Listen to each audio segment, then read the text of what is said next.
Get the sauce. Yo, what's up, guys?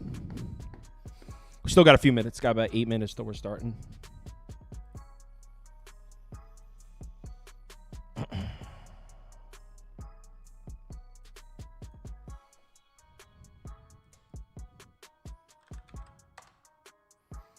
Things rolling? Oh, yeah, we're working. All right. What's going on? How was everybody's Thursday night? I had a good one. My two big bets were Rays and Timberwolves. Both came through. Had a really nice Thursday night. How about those Wolves is right. Gotta say, I did like my bet. Wasn't expecting a domination. We'll take it, though. It's crazy how this round... Well... These playoffs have been so extreme, right? I mean, there was a while where all we saw was blowouts, and then there was like a 4-day stretch where every single game went to overtime or came down to the stretch for a second there in the Knicks Sixers series, and then the Knicks Pacers, and like all these games were coming down to the wire. Now we're starting to see some blowouts again.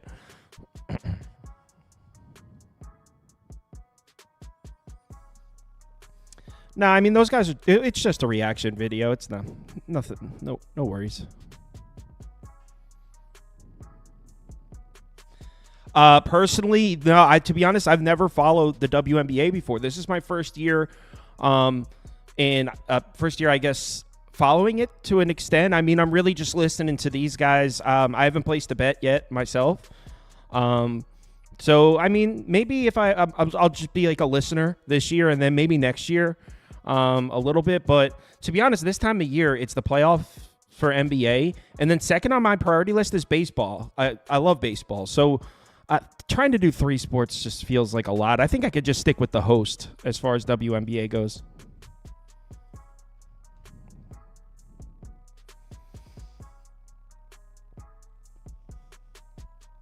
The money in WNBA, they don't know how to price the market. Well, a lot of people will say stuff like that.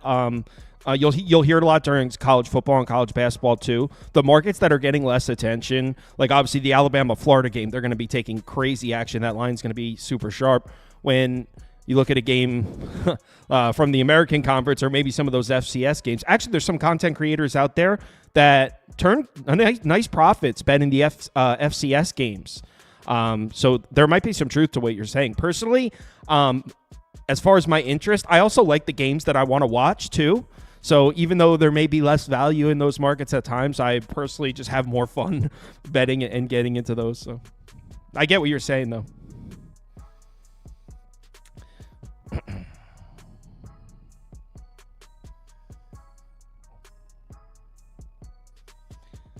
Kyle, call me crazy. Are you trimming down? Yeah, it always happens after football season, man. During football season, I spent so many hours on the computer. It's like a death sentence. So then when football ends, the next few months, I'll usually lose some weight because I finally have. I can hop on the Peloton, have a little more free time, get outside. During football season is rough for me because I am OCD about, like, I don't want to be unprepared. Like college football, there's 60 games, and I don't want to be unprepared. So I definitely overdo it a little.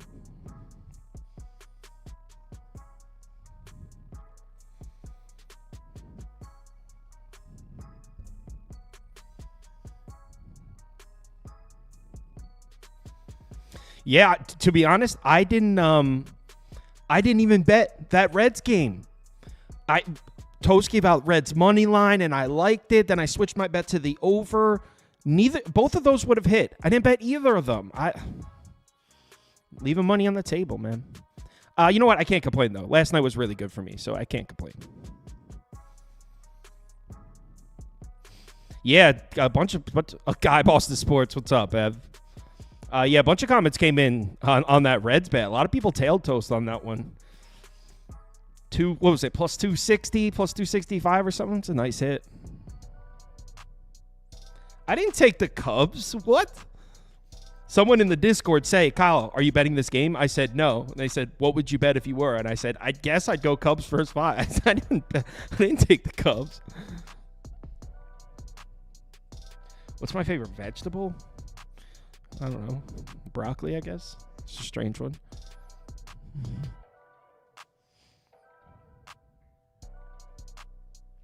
Favorite bet of the day today? Mm. I don't know. I feel like I'm on the right side with the Astros, to be honest. A lot of people don't like it, though. I got a lot of negative comments about that bet, so a lot of people disagree with me. But I feel like I think Hunter Brown might deal. We'll talk about it, though. Hairston, I thought Hendricks was going to pitch well today. Thank God I didn't touch it.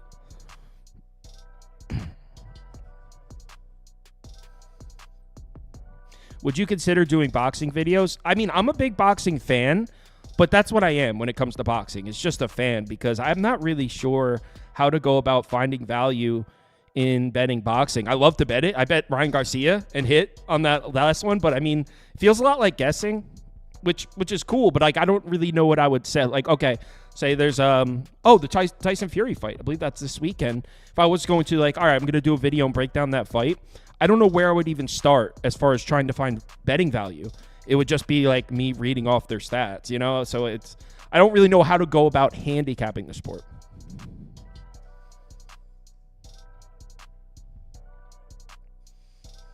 What's up with them Nuggets? I wanted to break my TV last night. Man, Wolves. Got to go with the Wolves. Tyson Fury's only minus 120 tomorrow. I mean, here's the thing. I lost a lot of faith in, I guess I'll say, my opinion of Tyson Fury changed a little bit when he did that fight against the UFC fighter. What the hell is his name? The hell's that UFC fighter's name? He won the belt and he quit the UFC. I like him, but I can't remember his name. Big dude. He won the UFC fight. Everyone was like, this guy can't wrestle. Ngannou. Thank you in the comments. Ngannou. So my opinion of Tyson Fury changed at that point because it wasn't even a real match, and it was kind of along the lines of those Jake Paul boxing matches that are weird, meaningless exhibition, and I don't really like those. So once he did that, I'm kind of done with Tyson Fury, and I don't mean that in any negative way. Just my interest in his fights have definitely diminished. I'd rather pay attention to somebody who's still pursuing a career in boxing. Show me that. I want to see what Terrence Crawford fights next. I want to see guys who are still interested in holding their titles and still interested in pursuing their boxing career rather than trying to sell the biggest publicity event pay-per-view, if that makes any sense. Chris, what's up, man? What up, Kyle? Can you hear me? I can hear you fine. We got two WNBA games first. You're on your own here, and unfortunately, I'm not going to have anything to add for you. So you have the floor. The first one is the Washington Mystics on the road against the Sun. Dejanay Carrington making her second start. There's going to be clamps on the perimeter. Yeah, you're right. This is a pretty tough game, Kyle. Washington is this line opened at I think 9.5, and it's come down to 8. And I can see why people are wanting to back Washington here. They're a feisty team, some prideful young ladies on this team that fight really hard to the end. Of course, they're 0-1, but they did cover. They were 10-point dogs against the Liberty just a few nights ago. And they still have some veterans that are going to be able to play well. Here's the reason why I don't necessarily want to back them and take the points with them here. Because Connecticut is still at home. This team has been a wagon at home for a really long time now. They're really, really good offensively, really, really good defensively as well. They've beat the Washington Mystics 9 of their last 10 head-to-head matchups, and all 4 times last season as well. And the Mystics team, they don't play as well on the road as they play at home, and they lost key pieces like Elena Deladon, Natasha Cloud, who's on the Mercury this season. So for those reasons, I kind of feel like the Connecticut Sun can blow this Washington Mystics team out. I didn't bet it, but I would look towards their team total over. That's the way. If I had a one-top look, it would be you can get 82.5 out there, 83.5. That's the way I would look. I think a big part of the cap was looking at how this Washington team, Kyle, are like the Orlando Magic in the sense that they play slow and their defenses is so much better at home than it is on the road. I went back and looked at it because the team is, it's worse than it was last year, but their defense is still going to be pretty good. And even defensively, you saw big changes with this team last season when they were at home versus on the road. So as road dogs last season, they finished just 5-7 against the spread. They were 8-4 to the over though, and they were giving up 91 points per game on the road.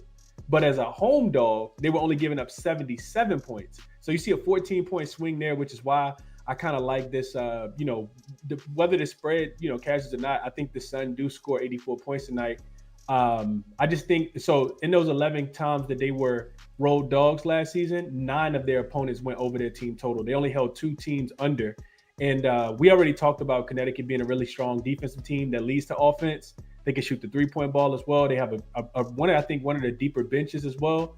And the last point I want to make is the Mystics just held the Liberty to 8 for 28 shooting from the 3-point line. They shot 28% the other day and still scored 85 points. So I do think that the Connecticut Sun should be able to score the basketball here. I like the team total over 83.5. Connecticut Sun, team total over 83.5. All right. Our community, as far as the viewership goes, they are laying the points. 54%, 28% on the Sun. And, I mean, community's got to be liking Connecticut after that huge, heavily publicized game against the Fever where they look dominant. But is it a letdown spot? Because I also thought about that, right? We didn't mention it. But every team, Caitlin Clark and everybody that enjoys watching Fever basketball will have a big target on their back. Right. Just because Caitlin Clark is there. And, I mean, the WNBA schedule makers, they're no favors by putting 2 playoff teams right at the front of the pecking order for her, which is why we've seen her struggle just a tad bit. So, but the Sun didn't have to travel anywhere. I like them in this game. Like I said, I would look more towards the team total over to stay away from the spread, though. Did Clark struggle again last night? I saw her box score Absolutely, yeah. Really? She was terrible. Yeah, because these Benaja Laney is the best defender for the Liberty. And she was glued to Caitlin Clark. I mean, Caitlin Clark had like 2 points going into the fourth quarter. And then Benaja Laney went to the bench and she ended up going on like a little mini run. I think she probably finished with 7 points. They lost by like 40. Like it was my God. I'm surprised I didn't see a million things on Instagram about that. The turnovers came down. She had 10 in the first game, only had 3 yesterday. But yeah, like I said, it's just a target on her back. It's going to take an adjustment phase, as we should kind of expect too. But yeah, it was not good for her last night either. In this second game, there was somebody, and I forget who it was, right before we started in the chat saying they really like the Seattle Storm here. I didn't catch your show this morning, so I don't even know what you're on. But I know someone in the comments said they love Seattle. Yeah, I like Seattle here too. You can get, I think the best line right now is, what do you have it at, Kyle? At 1.5? Yeah, because it's continuously coming down. 1.5 look like it's going back up to 2 at most books. So this is a rematch of opening night. These 2 teams just played against each other, so you have that. And I was looking into this earlier. So teams this is kind of like the NBA thing too, Kyle. Like previous loss is a favorite and previous opponent team equals opponent team for anybody trying to learn SDQL. 55 and 17 straight up in WNBA history are teams that lost as a favorite, but then they open up as a favorite.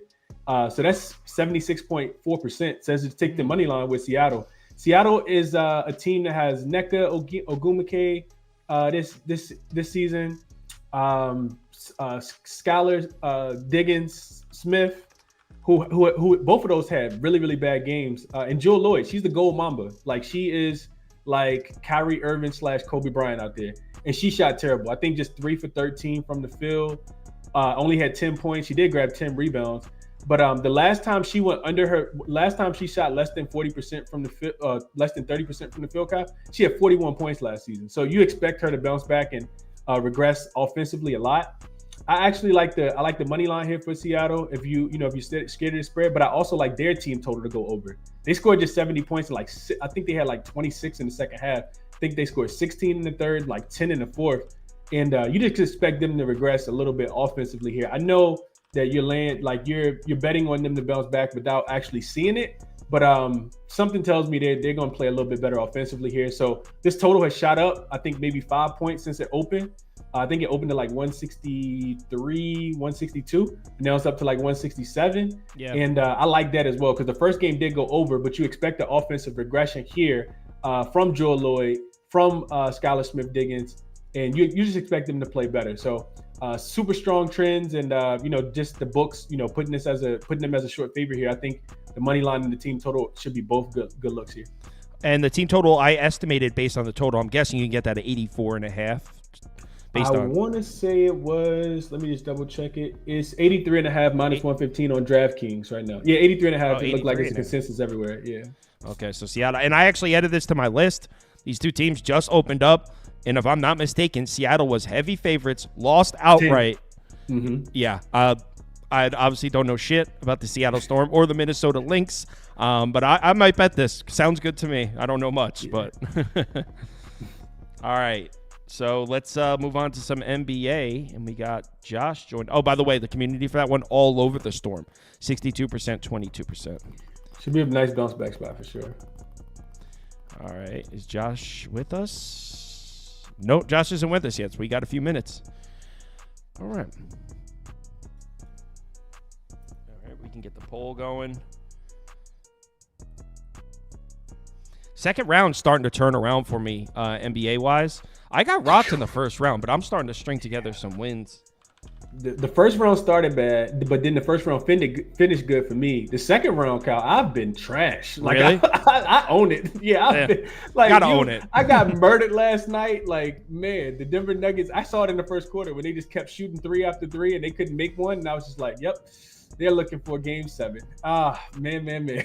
My last 3 bets were all big bets, too. I had a 1.25 on Thunder money line in Game 4 at plus money. Then I went big on the Mavs in the game after that. Then I went big on Minnesota last night. So things are turning around for me. I'm having a nice little NBA stretch here. Yeah, that's good. I went 2-1 2 days ago, but then last night with that first half over, the Mystics wouldn't. They wouldn't even let, not the Mystics, I'm sorry, the Liberty, they wouldn't even let Caitlin Clark score the basketball. So they finished with like 31 points, and that first half over didn't even cash. Oh. And I was out. That was a little frustrating because they had 48 points themselves. And they're good. They're a team that, offense can lead the defense. But I say all that to say I went 0-3 because remember I took Denver team total over, which not even close. Jesus Christmas. Oh man. And then I had Denver plus the 2.5. And I also, I will say this, and this, just some betting advice as well. Even though I know, Cal, you don't bet, big unit size as well. When I get cold, I typically tend to just if I'm not like, iron striking hot, I tend to, dial back a little bit. So even with those 2 bets yesterday, I ended up losing like a unit and a half. Like going 0-3 was like a unit and a half. So it wasn't too bad because I kind of, like I'll break the plays up in half and, just smart, especially with the level of volatility that we're seeing in the NBA right now. It's tough. Yeah. Unless you're Cal and you're just betting on, catching all the falling knives and, it's not breaking your skin at all. Yeah. But yeah, obviously that's important. And you see that all the time where like in the Discord or someone will be like, oh my God, I'm getting rocked today. I'm going to need to sell my cart jokingly or something. And then I'll look and be like, I'm 2-3. Like, not too bad. Yeah. Like, obviously, we don't want to be 2-3. We're down money, but like, what are you betting on these games where you're down that much? All right, so let's go ahead and start the poll and get it started, and Chris will join us in a second. I think he's coming at 4, so we have Josh 4 coming minutes. At 4? Oh, yeah, you're Chris. Josh coming at 4. So I actually got the worst of the number in this one. So this was 5.5 last night. And I uploaded I don't know if you guys saw, I uploaded a video on this game last night, gave out Pacers minus 5.5. Then I go to post it on the website, and it's at 6. And how it works on the website is I post it at whatever the best price you can get at that moment. So at that moment, when I'm posting on the website, there were no 5.5s available. So I had to give out a 6. And then like 2 hours later after I posted, it's a 5.5 again. So I got really unlucky as far as there's Josh here. I got really unlucky. Went up to 6.5 this morning, Kyle, when I was doing my show. But it's back to 5.5 now, though, right? Yep. Yeah. 5.5, pretty much across the board. I see a 5 out there, but yeah, pretty much 5.5. Yeah. I'm holding a 6. I'm holding a Pacers minus 6 ticket. And you can see here, Andy did the graphics at 6.5, which means about an hour and a half ago, 2 hours ago, we were looking at 6.5. So this line has been on the move, but I'm holding Pacers minus 6. And look, there's a lot of things we can point at here. But I think the number one storyline in this series, kind of what we were saying in Cleveland, Orlando. Home, away, splits. The Indiana Pacers, significantly different numbers at home, mostly on the defensive side, because they have been scoring on the road in Madison Square Garden in this series. But at home in Indiana, they've actually been giving the Knicks some problems. We saw it all come to a T in Game 4 when it wasn't even close. It was an absolute beatdown start to finish. And if I'm being honest, I wouldn't be surprised if they see something similar, kind of something similar to what we saw even last night. It's that same spot. If you remember last night, when I took Minnesota, what I said was this reminds me a lot of Game 5 in New York, where everyone's like, Knicks are done. Pacers have all the momentum. And when I say everyone, myself included, I took the Pacers in Game 5. So I was like, everyone was like, Knicks are done. Pacers own this series. And then you get the Knicks back at home, desperation spot. And you know what? You fight on the glass. A couple bounces go your way. And all of a sudden, the entire game looks different. It's a game of momentum. And I really could see that here again for the third straight night in the NBA playoffs, where the team returning home in a desperation spot looks entirely different. So, and there's also so much room for regression here for the Indiana Pacers. I mean, I expect the Knicks to win the rebounding battle because they're a better rebounding team, but not quite that much. I mean, what, they win 54-29 or something wild? They absolutely dominated the battle on the glass, which is not what we've been seeing in this series. So I expect the rebounding battle to come closer. Turnovers, 18-9. The Pacers are a great offense as far as protecting the basketball. That number should be closer. In fact, I expect the Pacers to win the turnover battle here. So that's an extra 12 possessions for the Pacers we're talking about. And Jalen Brunson's 44 points plus 31. Tyrese Halliburton, what do you have, like 13 points minus 22? Those are going to swing back. I mean, so much regression on the side of Indiana here. This is the play, in my opinion. Hope I'm wrong. I hope I lose this bet by 20 points, and I'll laugh during it. Let's go, Knicks. But I think I'm on the right side. Go ahead. You follow that one up. Yeah, right. Yeah, exactly. Yeah, I'm going to come with my weak stuff, and then you get to go after me. Bruh, I mean, just ditto. You sound like you're like me, though, Kyle. You are hedging your emotions with your bets right now with this Knicks squad. And I faded Jay Brunson last game. Yeah. Well, you can plead the fifth on that one if you want. But that's a little bit of where I'm at. But I think it makes sense. Like, the interesting part about the Nuggets game, real quick, in Game 6 or Game 5 rather, was the. I'm sorry, it was Game 6 just now with the Timberwolves. The interesting thing was there was a moment in time where like the Nuggets brought it to within 8-9 points around that point, in the second quarter, and then Dunzo, like they just went right back, and that was a big moment for the Timberwolves, showing that they could do that. I don't know if the Knicks go down early that they can come back, and Tibbs has now shown that he will. So yeah, you can put Indy on there for me. I gave it out at 5.5 because I did a late video today, which has helped me a lot, by the way. Like the day before stuff coming out with straight bets in the playoffs has not been helpful because you get so much information in the morning into the early afternoon that's like, oh, well, this might be the adjustment that the coach makes. He said that at shoot around. This dude's now inserted into the starting lineup, so he's going to get minutes. So I've been waiting a little bit more for that, and it's been working out to be better than the couple of days that I just got massacred. But the only thing I would add to what you said about this game would be I do think you go back to the offensive glass. There's just like all these energy plays just really are. I can't just make the definitive statement that like, okay, you get home and the crowd actually works, but that in this series, it 100% has been the case. The MSG is like a 4-point court advantage, like home court advantage at this point, in my opinion. Like it's far and away the best home court advantage.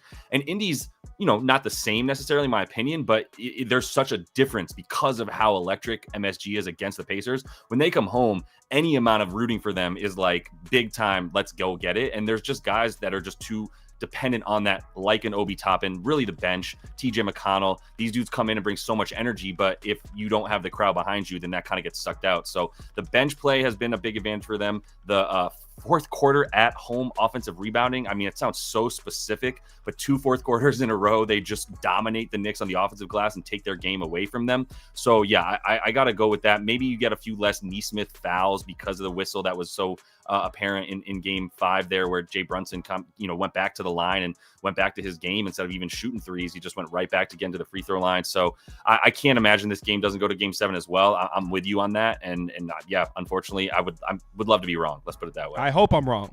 Yeah. And okay, I'd be lying if I said there wasn't a shred of truth to hedging my emotions a bit, knowing that I mean, I really would feel a lot more comfortable with a smaller line because worst case scenario would be I lose my bet and the Knicks still lose the game. That'd be like, like if the Knicks are going to lose, they better lose by 25. But yeah, I think we're going to see, and I'm guilty of this. Something that you got to be cognizant of when you're looking at these NBA numbers. And I fell victim to this early in this round. And you know what? In the first round, when I'm reacting to these numbers from like game 2 and game 3, and I'm like, they got dominated on the glass. And I got to keep reminding myself that the basketball is a sport of momentum, like I said. And if you're at home and a couple shots fall for you, all of a sudden, like a +8 rebounding margin can become a -6 rebounding margin fast, like one run. So I keep reminding myself not to look too deep into these numbers, because you can look at last game and be like, the Knicks dominated the Pacers across the board, when really it's like they went on a crazy run and had all the momentum, and it's skewing those numbers a bit. So I do think I'm on the right side here. And Chris, before you go, I do have a secondary bet here that I haven't placed. I'm holding Pacers at -6, but I haven't placed this. What do you think of here? Knicks team total under. Knicks team total under. I knew it. What is that? 104, I think it is. I'll look it up. It is 105.5. Beautiful, even better. So I look, I had 2 nights ago. Oh no, I'm sorry. Last night I had Minnesota and I leaned Denver team total under. Didn't take it. Obviously, wish I did. So here I am holding a Pacers ticket. Maybe I want to throw a few more dollars on this team total under, because that's kind of what I think is going to happen here, is kind of what we saw in game 4. The Knicks offense out of nowhere looked terrible on the road against a desperate Pacers team. So I might throw an extra bet down here. Fair. All right. It's weird to come on a show with 2 Knicks guys and be the only Knicks advocate, but let me be that guy. Please give us optimism. You'll love to see it. So first things first. And I think one of the biggest factors here is the rest, right? This will be the Knicks' first time in this series, like getting those 2 days of rest. And that the only thing that makes me pump fake just a tad bit is the OG Anunoby on the road thing, right? But 2 days rest. These teams played the same day. Game 5 for these two teams was the same day that the Denver Nuggets and the Minnesota Timberwolves played. But the NBA probably didn't want to have 2 games on the same day with no basketball today. So they gave the Knicks another day's rest. And to me, I think that's a ridiculous way to phrase it. They haven't gotten an extra day rest this whole series. It's actually ridiculous that we've had to wait this long. No, that's some conspiracy shit. I'm not co-signing that. Absolutely not. Absolutely not. Well, the fact of the matter here, Cal, is that they do have 2 days rest versus all of the other games they had 1 day rest. When they came into Indiana for game 3, they were playing on 1 day's rest, and they covered that game. They lost. They covered that game. They covered that game. It was 111 to 106. Yeah. And then they had the 1 day's rest, and that's when they absolutely got smoked. But now you got a Knicks team of 2 days rest. And to me, the biggest differential is I've seen the Knicks go on the road and win. You had Sixers in game, what was that, game 5? I had Sixers in basically every single game. Game 6. I took the Knicks in game 1. Whatever the last game was, you had Sixers, and I saw the Knicks go in there and absolutely dominate. And to me, if I'm getting points with this Pacers team and the game is even remotely close, and I have Jalen Brunson on the floor, I don't think that this team's going to lose by 6.5. Like, I think if it comes down to it, you either take Knicks money line, you can sprinkle on Knicks money line, but plus 6.5, I think is the side that I want to be on here. I just think that for the Pacers, they had an opportunity to go in and steal one in Madison Square Garden with no OG Anunoby. And I saw the effort that I feel like it's going to be replicated. I love the body language from the Knicks. I love what Tibbs said after the game, Josh Hart, Jalen Brunson, and pretty much they all had the same message. We know that the job's not done. I think they want an extra day's rest here. And, not even extra day's rest. I think that they want to get this series out the way so they don't have to extend and play another game against before playing the Boston Celtics in the next round. And I think that they could potentially win the game. I just do. I think 6.5 is too many points here. So that'd be the only way I play it. Give me Isaiah Hartenstein to grab more offensive rebounds than the whole Pacers team again. And give me Tyrese Halliburton to be out there on the island on defense against Jalen Brunson, and Jalen Brunson absolutely cooking him like teriyaki fried rice. I just give me the Knicks here plus the 6.5. From your lips to God's ears, bro. I mean, I hope you're right. When you were talking, I was like, yeah, hell yeah. Yeah, like I was like getting fired up. It's like getting fired up. Hope you're right, man. So real quick on that too. One quick thing. The Nuggets had a 3-game 2-day rest period after they lost their first 2 games. They probably got the biggest boost there from that. They did, because Jamal Murray's supposed to be suspended too. Right. Yeah. 100%. How was he not? Then he goes up yesterday and apologizes to Mark Davis, like, "Yo, my bad. I threw that heating pad at you," and like still didn't work out. But I believe the Thunder and Mavs have had a 2-day grace period. I'm actually not positive about that one because they play tomorrow. I think tomorrow actually would be their 2-day rest period from their last game at this point. So it's kind of just like moves past series. So for everybody that's putting their tinfoil hats on about the Knicks getting the bump in the schedule, like I'm not saying Chris was saying that. He was just pointing it out. They get the benefit of it, and they get the benefit of it. Let's not make no doubt. Like the way he phrased that was like, this is the team that needs to rest. Not we needed it sooner in the series. 100%. Yeah, for sure. Yeah, it could have been helpful if we were gonna do that. So it's still an even playing field, but. We have 6 minutes till MLB, which is about the perfect amount of time for you to share a prop if you got one, Josh. Yeah, so the one that I like the most at this point is going to be Halliburton under rebounds and assists. I think he's going to go right back to scoring. This is a similar play to what I had with Ant last night. I took the threes for Ant, so I got lucky. Everybody else complaining Ant didn't get his points because he got hurt last night. I get to say, haha, I didn't because I took the threes instead of the points. But more importantly, like it's the same concept for me where both these dudes have been in the same place in this series where they were like, we need to score more. My team told me I need to score more. I need to shoot more. I can't shoot 9 times in a game. Miles McBride, yes, he was hawkeyeing him all last game. That's Tibbs' sort of like card up the sleeve, I guess, is I can just put this Energizer bunny in Miles McBride on Halliburton, and that is what people are attributing to him being limited last game. But it's the same concept. I actually have been watching tape at this point because I really need to know what happened in the last game so much.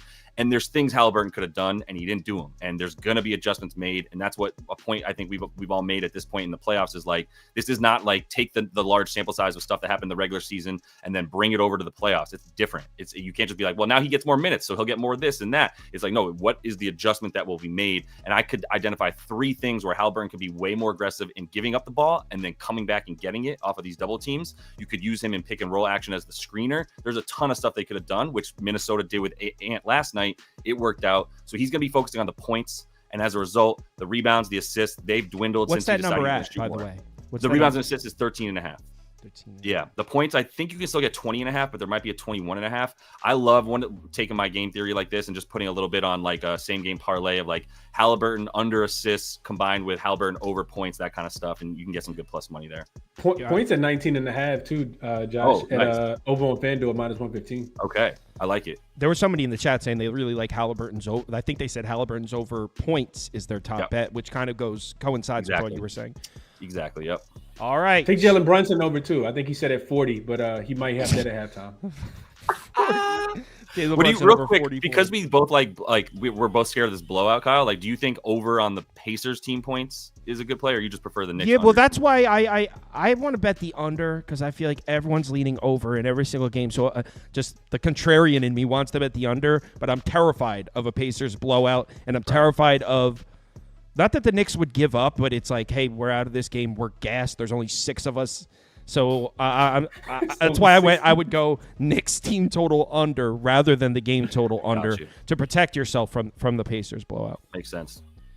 Let's talk some baseball. Go ahead. To your point, Kyle, just real quick, to your point, that team total 105.5, the Pacers are allowing 104.8 points per game in the playoffs. Right on there. I mean, who would even think that the Pacers defense is playing that good at home? But at home, their defense has been solid. Yeah, their defense has been much better at home. I was just talking about that in a couple videos ago. Much better at home.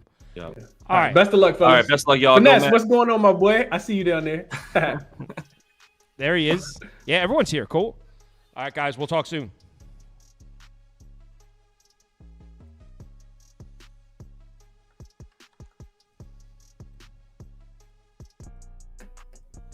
Here Toast. That Cincinnati Reds hit was awesome, man. That was awesome. And I don't know why I didn't tail, because I liked it from the beginning. As soon as you mentioned it, I was like all on board. Didn't actually bet it. You got to give props to the prop Beaver. He's the one that kind of sent me over the edge. He got me going. I know. I cannot believe I didn't at least somewhat. As soon as I called him, and he's like, "Well, Glasnow at home." I was like, "You sold me. I'm in." Yeah, I don't know how I didn't get some action in on that, but it felt good just watching my friend cash and. Thank you. It was I needed that sweep yesterday. Like I suck balls, but it's good to see others succeed. All right. So we got 14 games to get through, and there's 4 of us, so let's get it started. First up, Nats Phillies in Philly. I took a brief glance at this one. Obviously I want to bet a team with close to a 18% ROI at plus 220, but I couldn't find a reason to. I mean, the Nats bats seem to be cooling off. It's Wheeler at home. I mean, I think all signs point to Wheeler dealing, but you know what? Didn't we just see Zach Wheeler in a similar spot where everything pointed to him dealing and he actually got lit up? Was it in the Marlins series? Was it in the Marlins toast? All right, let's bring Toast up because I think Pop Beaver just dropped out. So I feel like we just had this, and I feel like I gave that almost exact speech on Zach Wheeler in his last start against a bad lineup, and he didn't deliver. So I'm inclined to go maybe a Nats plus 1.5 or pass, but I don't have anything on this game as of right now. So I bet the Nats money line at plus 205. First and foremost, Zach Wheeler's a stud, one of my favorite pitchers in Major League Baseball, but he has not dominated this Washington Nationals lineup over his last 3 starts. They saw him 4 times last year. The first time Nationals saw him, it was at home. The Nationals were at home. He gave up 7 runs. The next time at home against Washington, 5 innings, 7 hits, 4 runs. The next time at home against Washington, 6 innings, 7 hits, 3 runs, and then on the road at Washington, 7 innings, 7 hits, 4 runs.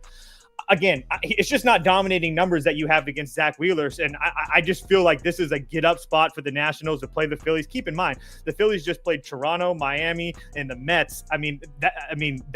This is kind of like a sleepy spot for them. Again, Wheeler is very good. But here, Jake Irvin has 2 starts against the Phillies. One of them this year, he got lit up. It was his first start of the year. But previous to that, he had a home start against them. Last year, he went 6 innings, gave up 5 hits, and didn't give up a run. As long as Jake Irvin doesn't get absolutely obliterated here, and it's definitely possible, the Phillies definitely have that capability.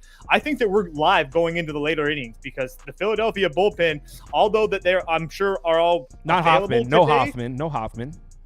Hoffman went 33 last night. Alvarado in a loss went 15. Strom, Kirkering went 27 as well, and he's one of their better relievers as well. And one of their longer relievers, Ruiz, went as well. Washington has all their bullpen rested and ready to go.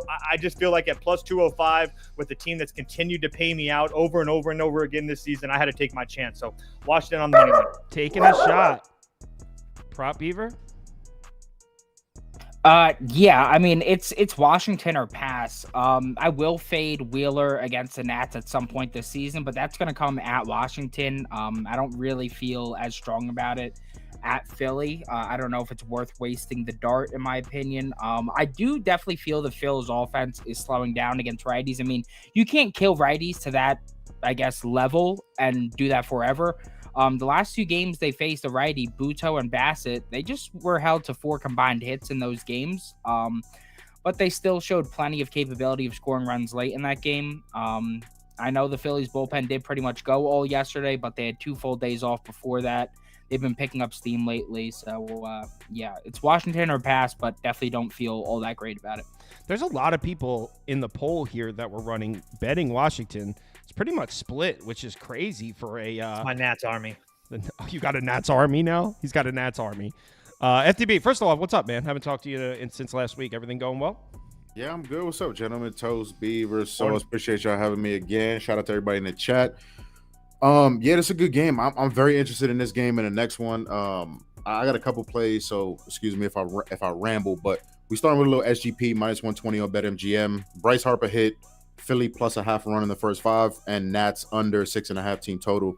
That one's, pretty self-explanatory. Sorry, let me get to my notes. Harper 1+ hit in 9 of his last 11, 12 of his last 14 home games, and 10 of his last 12 versus Washington. Extremely hot right now. Last 10 games, 351 batting average, 300 ISO, which is incredible. 43% fly ball rate, 43% hard hit rate, all incredible. Crushes that four seam cutter curve mix. He's going to see from Jake Irvin, who's much more susceptible with a lefty. So like Harper in the spot, Philly first five. I think we talked about Philly on the show last time. Philly bullpen, I'm still not convinced with. That's why I prefer going, first five type of spread. Obviously, to me, starting pitching edge, I think it's a bounce back spot for Wheeler. I think two things could be true at the same time. I think Wheeler can deal, and you got, that Philly bullpen can give you guys a chance to hit that Washington money line. The books are expecting him to dominate, looking at all of his lines.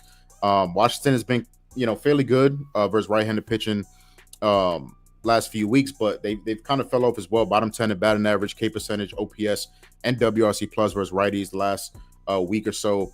Irvin's been solid too. You guys mentioned that, but Philly's a team. This Philly team is a problem. Still top 5 last 2 weeks, almost every metric versus righties, and they've been dominant in the first 5 as well. Washington under 6.5, only scored 7+ in 7 of 44 games this year. That's only 16%. I doubt they do it in a game like this. I mentioned the stats for Harper. I also play Harper double at plus 370 and Harper home run paired with Philly's money line at plus 360 on BetMGM. I think Harp hits some baseballs over 100 miles an hour. Hopefully they go over the fence. I also took Bryson Stott over 1.5 hits, runs, RBIs. He's hitting this number. Yeah, it's his bobblehead night, baby. Oh, is it? I didn't even know that. So it's already fucking cashed. He's hit this number over 1.5 hits, runs, RBIs, 8 straight games, 6 of his last 7 at home. And another guy, extremely hot versus Washington, 8 of his last 11 starts versus Washington. Already mentioned how Irvin is worse versus left-handed hitters. He also crushes Irvin's pitch mix. Not only Stott swinging a hot bat right now, guys in front of him are giving him chances to, drive in those runs. So 2 plays, little SGP, some plus money with the Harper double, home run, and then Bryson Stott hits, runs, RBIs. That'd be interesting splits, Prop Beaver. We should try to get that into our spreadsheets here, is players' numbers on their bobblehead night. I wonder if there's something to that. I know a guy that kind of keeps track of that. I'm dead honest when I say that. As far as me, I'd roll with Annie here. Annie says plus 1.5 in the comments. That's what I was thinking too. Hell yeah, Annie. Probably not going to bet this though. It'll be Washington plus 1.5 for pass. Get it, Annie. I like Annie's consistency. She shows up, gives her picks for every. Gotta respect it. All right, next game. We got White Sox, Yankees. I would imagine this might be a pass game. Odds are pretty ugly. FTB, I got you betting this game. Oh, do you? I do too. Wow. All right. Go ahead, Toast. Yeah, dogs are barking, baby. White Sox team total over 2.5 at minus 120 for me. Look, I understand Nestor Cortez has been really, really good, especially at home, and this White Sox team is terrible. But the fact of the matter is I just feel like this number is just a little bit too small. Again, I just feel like teams kind of get up to go into Yankee stadiums, not to mention the fact the White Sox has seen a lefty 3 of the last 4 games. So seeing another lefty here, again, I understand that Cortez as well. I've just had a lot of success with these 2.5 numbers at this low VIG. So in a team with with the White Sox that has treated me well with these team totals, righties or lefties. So yeah, I'm going to take my shot. That's a 3.5? 2.5. So White Sox team total over 2.5. Okay. You've hit that a few times, that White Sox. Yeah, it's if it's at minus 120 in a team like I said, the 3 of the 4 lefties help me. So yeah. All right, so we got all kinds of graphics. I was just scrolling through, so it looks like everyone on the board has bets for this game. Let's swing it over to FTB next. I'm assuming some of those graphics I just scrolled through were yours and some were Prop Beavers. Yeah. All right, so which are yours? Yeah, like I said, very interested in this game as well. Kind of the similar play as the first game. Juan Soto hit and the Yankees plus the half a run in the first inning. Same as the Phillies, you're kind of getting that extra tie protection in the first half. So the Soto hit and Yankees plus half a run in the first inning is minus 125 on BetMGM. Clevenger, I mean, I've never been a fan of him. Absolute, meatball man on a mound. That 4-seam changeup mix, Soto absolutely destroys that mix. He's been getting kind of unlucky. You look at some service level numbers, batting average might not be there. He's still hitting the fuck out of baseballs. Launch angle's good. Exit velocity's good. Clevenger more susceptible to lefties, short porch and left field. Obviously, Soto just for a hit. I also took Soto home run plus 340 for those same reasons. And then I played the chalk, Judge home run plus 220 and Judge double at plus 430. This man has 6 extra base hits over his last 2 games. Every time he makes contact with the ball, is going 105 plus off the bat. I think he had 2 doubles yesterday at a fly out that to the deepest part of the field. Probably should have been a home run in the right weather. So absolutely mashing baseballs right now. So I'll play the chalk as well on Judge. But I like the matchup. I know Toast talked a little bit about taking the value and stuff like that. I think there's a spot where Nestor can cruise this lineup. The projected lineup, I don't know if there's a confirmed one, but the projected lineup was absolutely terrible for the White Sox. I think Nestor can kind of dice him up in the first 5, and I expect the Yankees offense to kind of keep rolling, especially versus Meatball Man Clevenger. So, and you're getting that tie protection in the first half in the first 5. So, yeah, a little SGP action and then some plus money dabbles. So, Meatball Man, he called him. All right, Prop Beaver. So I have some graphics here, so I'll put them up on the screen. Go ahead. I only have one bet, so it's not multiple graphics, just one. Yankees double result, plain and simple. I love Bet365. They keep offering us beautiful prices on these double results. Plus 100 for the double result here. I think Clev is solid pitcher. I say that lightly. I don't really think he's that good. He looks like he's about to shit his pants on the mound every time he pitches. I don't really understand it. I wish that he gets hit up every time he goes. And one thing I must say is that when the Yankees bats are hot, they can hit up the most talented of arms. When they're cold, they will struggle against the worst of them.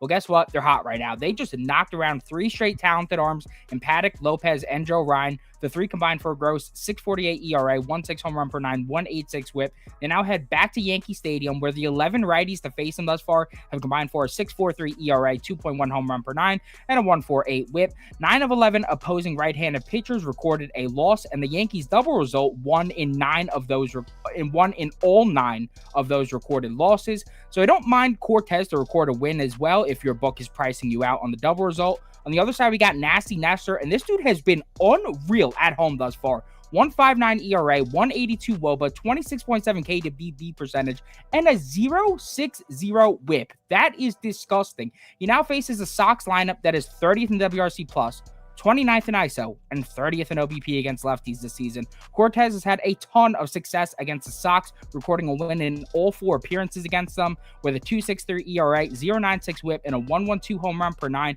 3 of those were at Chicago, and the Sox used to be one of the most potent lineups in baseball against lefties. Still won the double result all 4 times. I'm going to take my chances at the plus money here that the Yankees cruise with their full bullpen rested besides Gonzalez. Yeah, I mean, I can't really argue with that. I didn't really hear anything.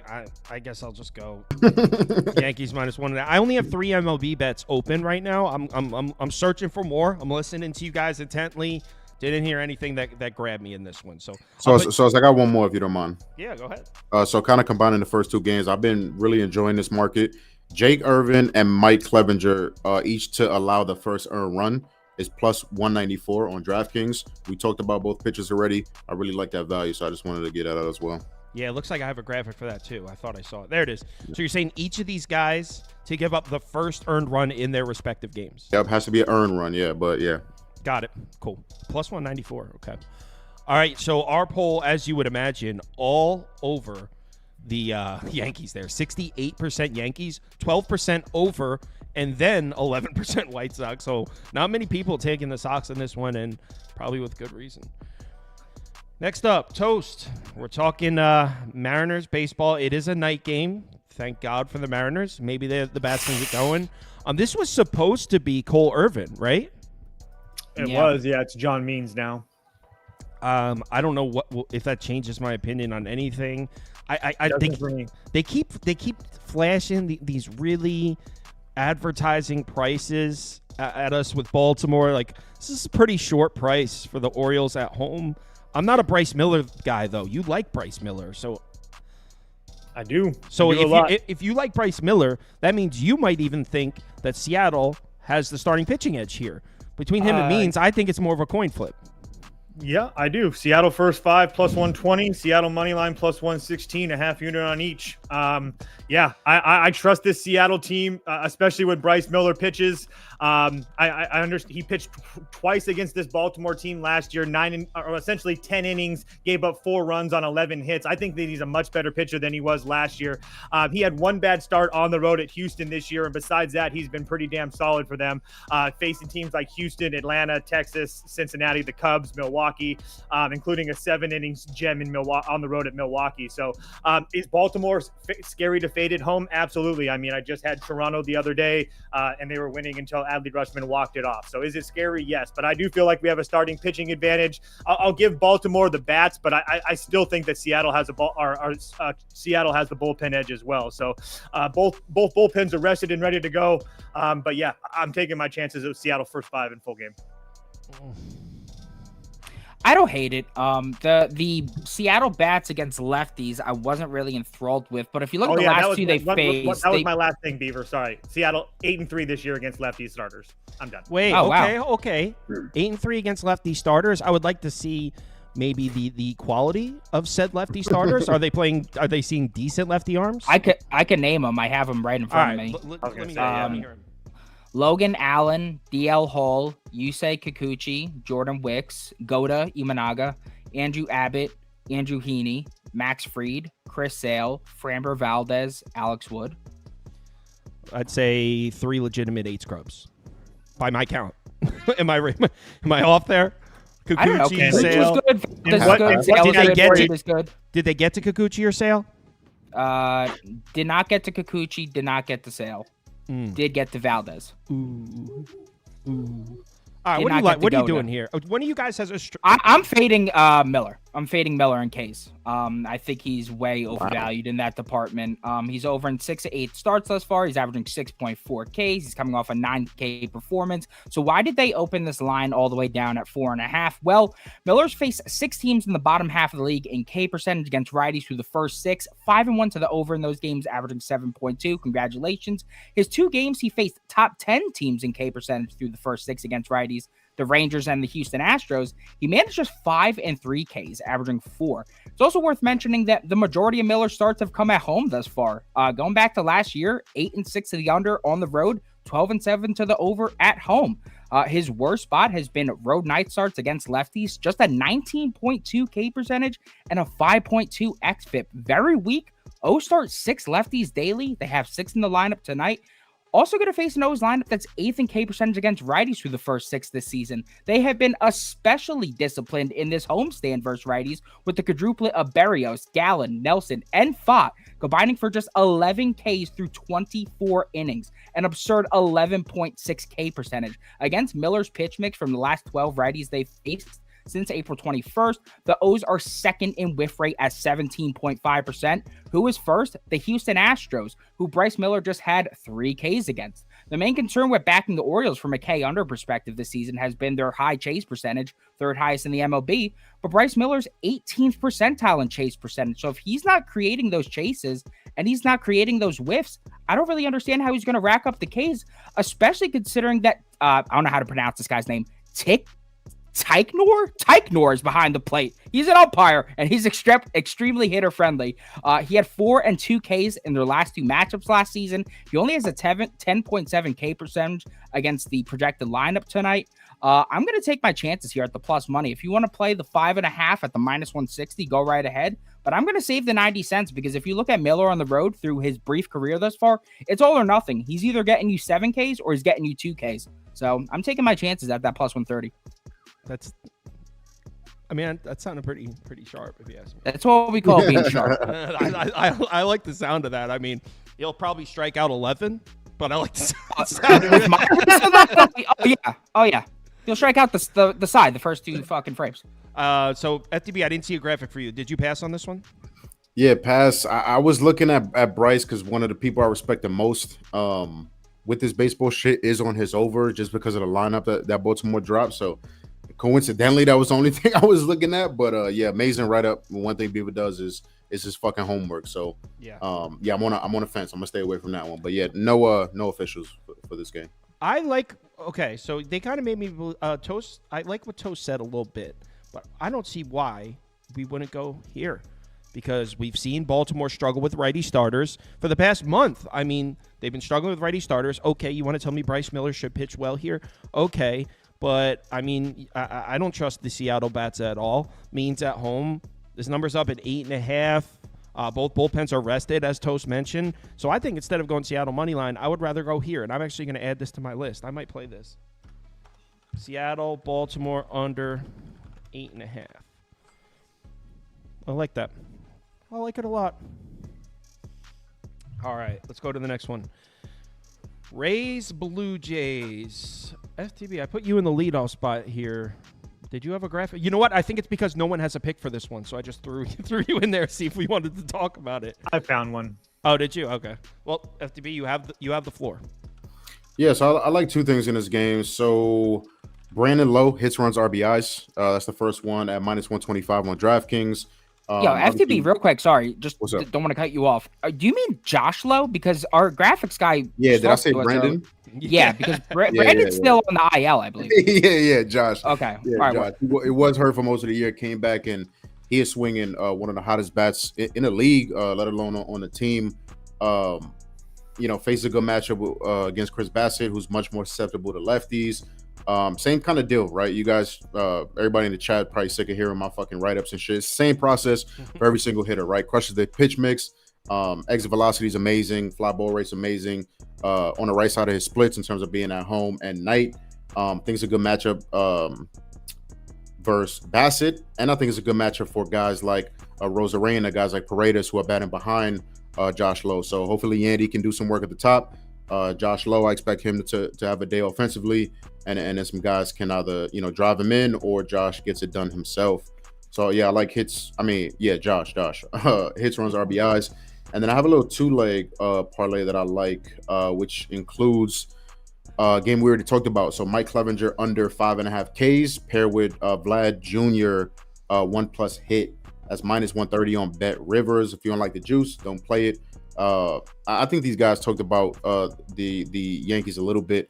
I think they're only K'ing at like 16% rate versus righties over the last 14 days.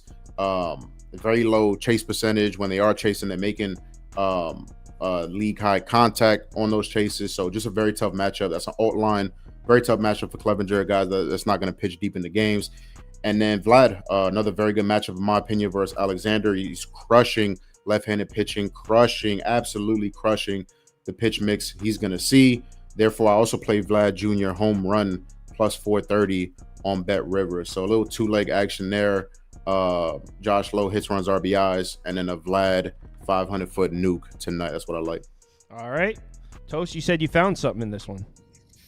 Yeah, it'd be. I think I'm going to play Blue Jays -1.5. No, bro. I was leaning the other way. That's cool. I think that Chris Bassett is due for a shoving at home here. I understand that his last two starts at home, one against the Dodgers, he got obliterated, and then he came back 5 days later, maybe wasn't right, went 6 innings, gave up 4 hits and 3 runs against the Royals. But his previous 2 starts at home, 6 1/3 against the Yankees, 4 hits and a run, 6 2/3 against Seattle, 5 hits and a run. I think that Tampa Bay plays Boston very, very well, and they're coming off a really big high. I think this is a major letdown spot for Tampa Bay. Toronto is coming off that Baltimore loss. Again, I'm not in love with this Toronto bullpen at all, but I do think coming off of that loss, we get the best Toronto bullpen. I think that Bassett shoves tonight, Toronto -1.5. All right, I'm pulling up the spreadsheet. I need to see some Toronto numbers against lefties. Let's bring Beaver up. Prop, would you do you agree with either me or Toast here? Bassett's or quarter winner pass +145. Hell yeah. Really? Okay. I like that almost better. Wow. That's the only way you play this. Bassett has had 4 quality starts this season. He recorded a win in 3 of them. So when he's pitching well, the Jays bats are rewarding him. I see another quality start ahead of him against the Rays offense that before yesterday's revenge day against Criswell, which had suspect written all over it, they were very mediocre against righties. We know that Bassett's been better at home for years, and Bassett's last 4 meetings against the Rays since 2021 have all come at Tampa. Despite that, he's been really solid against them still. On the other side, we got Tyler Alexander. This dude stinks out loud. 5.45 ERA, 2 home runs per 9, a 12% barrel rate. I mean, Jesus Christ. The current Jays Jays lineup owns a 931 OPS against him through 70 plate appearances. In his last 3 appearances against the Jays, 2 in long relief, 1 as a starter, he has a 6.94 ERA, 3 home runs per 9, 1.54 whip. Jays on the season overall have been pretty underwhelming against lefties, but against his pitch mix from starting left-handed pitchers, they're top 10 in run value, showing that they're being able to put up runs on the board against his pitch type. Add in the fact that the Rays bullpen is taxed. I know they're performing better lately, but they are taxed. And I think that Bassett leaves the game with a lead, and the Jays pen, while disappointing lately, holds it for him. So that's what I think is the best value here. Do I love it? No, I'm not going to put it on my ticket. But I think if you need a bet for this game, plus 145, that's what I played at. I'm changing mine. I'm putting that on the ticket for me since you not, because that way I don't have to lay 1.5. They can win the game, and I don't have to. And since I'm not betting the toast, that shit's going to cash. So there you go. Okay, all right. The Rays Beaver. bullpen is rocked. You're right. But I still would go here. Rays first 5 because Bassett is not the same. No, I'd first 5 run line too for the Jays. That's ridiculous. You're on a Tampa Bay high right now. Doesn't Yeah, make you are on a Tampa Bay. You're forgetting who Bassett is anymore, man. No, I'm not. I know exactly who he is. Fantastic at home. Yeah, period. in 2021. By the way, Kyle, the last time that he blew up at home, the Royals start, what did he do through the first 5 innings? He had a no-hitter. And then in the 6th inning, he let up the runs. Oh, bet him. So you should it bet him just to doesn't get make sense. Bet him to get a no-hitter. It doesn't make any sense. That goes on the watch list. I am going to put it on the watch list. All right. Don't threaten me with a good time. I'll put it on the list right now. I'm just making sure it gets on there. I don't want you to forget. I'm putting it on the ticket and everything. Rays first 5. Next. Bassett is a fucking cookie monster, bro. See, somebody's seeing the board clearly on the panel. No, I just love the spot for Toronto, and I hate the spot for Tampa Bay. Yeah, I firmly agree. Twins, Cleveland. Man, I don't even know what to think about this Twins team anymore. I put a full unit on him in that Yankees game. I loved that spot for him with Pablo Lopez. Your funeral. That's right. You had the Yankees in that one. All right. So, yeah. So they let me down. I really like that spot for him too. Yeah, because they suck, dude. They put a whole bunch of wins together against the White Sox and Marlins. They suck. Okay. So Cleveland money line. Correct. That's the bet. Probably for 100%. This is Midland warfare. Just call this a pass for me. I'm not fucking betting this game. I didn't even look at it.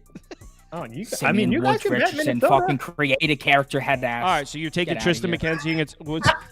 Here's the thing, though. I think Cleveland's lineup has regressed a lot. Yeah, maybe, but I'll worry about that. I mean, regress. They've scored 7 or more runs in 3 of their last 4 games. If that's regression, then sure, they're regressing major. I guess Tristan McKenzie has been fantastic over his last 3 or 4 starts. White Sox, Detroit, Houston, Boston, Oakland. He got hit up by the Yankees, and then another really good start against the White Sox. I will say though that the weird thing is that he's pitched really well on the road against Minnesota, not so well against Minnesota at home. I don't really care about that.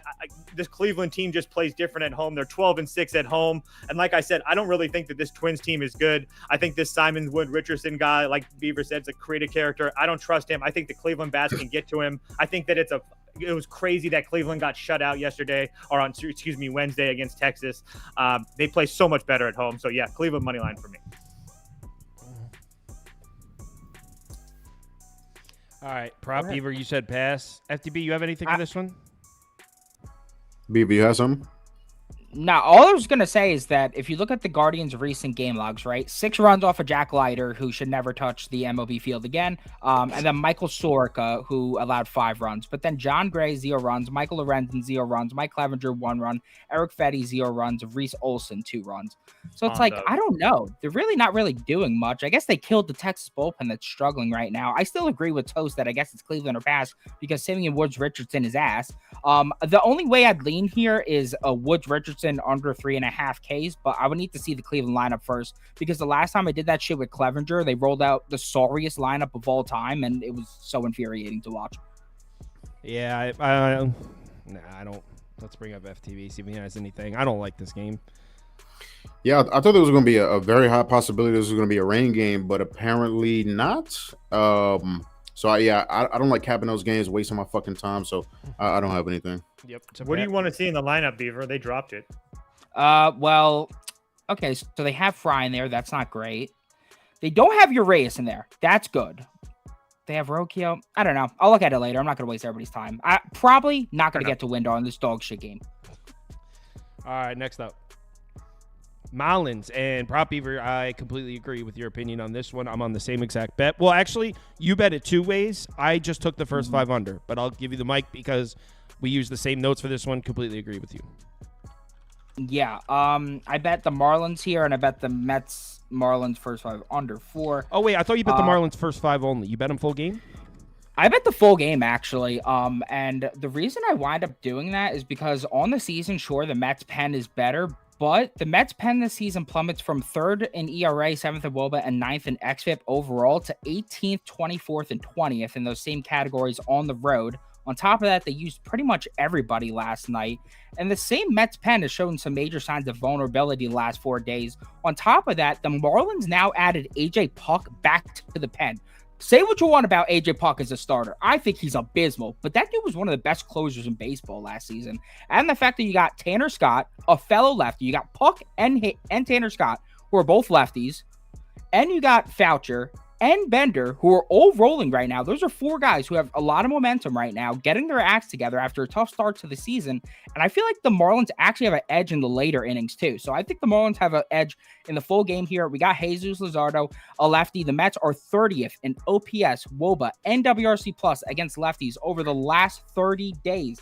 And now they have to fly down to Miami after that 4-game series, after extra innings last night. They were able to get that emotional win. I feel like this is a bit of a letdown spot against a shitty Miami team. I know that Christian Scott's an absolute stud here. I think that he could hold Miami to 2 or less runs through the first 5, but we just need a Boop or a Bass with this Miami team that does have power. They are able to put guys on base at a decent rate. They just struggle to really string along runs. And if we have a 2-1 first half here, I think we're rolling. Because once we get to those later innings, as I said, I really do feel like we have the edge because that Mets bullpen is not what it once was. And I feel like the Miami bullpen, we're really going to start to see them be undervalued as a unit. What with Puck coming back, No. I'm telling you. Yes. I'm you telling guys you, like with Puck Puck now. coming Okay. back. You guys Yes, Puck. I like him as a reliever. You can't put a gas can ass out there to sit up there 3 or 4 innings. There's Yes, that's a huge difference. So, Yes. all right, were you done? I'm sorry. Yeah, I kind of like went a bit out of order, so I wasn't as organized with my thoughts. But yeah, that's basically it. I like first 5 under. I like Miami money line. So I was on board with everything Prop Beaver said until the last few seconds there. And one thing I just wanted to harp on, what he talked about Luzardo, not only are the Mets terrible, as in the worst lineup in baseball against lefties in the last 30 days, dead last, but Luzardo finally seems to be coming around, and he's got a 5.97 ERA. He's got terrible numbers on the year, but he's coming off back-to-back solid starts, so we still might be looking at a buy low opportunity for Luzardo at home here. I think Luzardo deals. The part I disagree with Prop Beaver is, despite the Mets bullpen definitely regressing, I still would take the Mets bullpen over the Marlins bullpen. Disagree. In the current state, disagree. Toast? Miami first game, or Miami first 5, Miami full game. I really can't add much more to what Beaver really just said. I thought that I didn't think that he would take the Puck part. I thought that was going to be the only thing that I had for this one, but he had that one too. So yeah, I just think this is a really good spot. Beaver said it all. I mean, the Mets coming off of a Phillies and Atlanta series, not to mention on the road in St. Louis, which is a sunny spot. Yeah, it's just not a good spot for the New York Mets right now. So I'm more than happy to take my chances. It feels like the books are really trying to trap people in with that short Mets line right now. So I'm going to play Miami both ways. Also, I feel like the Mets, as a Mets fan, this Marlins team always gets us. I feel like when we're at our worst, this Marlins team is like, you want to feel worse about yourselves? Here you go. I feel like the Marlins get us when we're at our best. Like we just took like 3 out of 4 in Atlanta, and we're like, guys, and then we go lose to the Marlins. That's how it feels like to be. Guys. Guys. I don't know. The Mets are just a disgrace. I know how you feel. Don't let last night make you feel good about this team. At this point, I just think fading the Mets blindly. Pretty good strategy. I'll take the plus money with Luzardo. What happened to FTB? Disconnected? I don't know. His screen says I loaded. see him right there. Oh, really?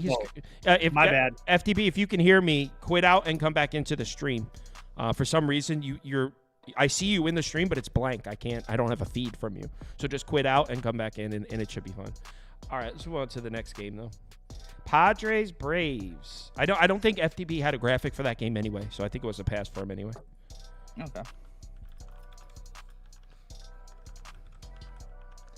All right. Here we go. Padres, Braves. Waldron. I think this one's going to be rained out, unfortunately, which sucks. Because I really wanted to back Freed in some way. Toast? Yeah, I mean, it's probably going to be rained out. I'm on Padres money line. Wow. I mean, I haven't been betting them. I haven't been betting them against the Rockies to lose, so I'm not worried about that. I just love the spot for them personally. I'm getting a team at plus 192 against a Braves team that is struggling at best against right-handed pitching. Not trying to make a case that Matt Waldron is some world beater at all, but he has fared much better on the road than he has at home, including starts against the Giants, the Dodgers, and on the road at Coors. Did he get rocked in Arizona? Absolutely, but if Atlanta does that to him, so be it. I'll take my chances there. But the Padres have a rested bullpen behind him. Yeah, Freed's been very good. There's no question about that. He rather doesn't give up a run or he gives up 4. The last time the Padres saw him in 2022 at home, he gave up 4 runs. I don't really put much stock into that. I get people that ask me those questions all the time, so I just say it. But I just feel like this number is a little bit high on a Braves team that I don't feel like it's been playing that great over the last couple of weeks. So again, I know I'm a Padres homer, but this had nothing to do with it. It's a Major League Baseball team that just got embarrassed at home, and it's their first game off a road trip. So I'd take my say chances. if you think Waldron has I'm not going to play.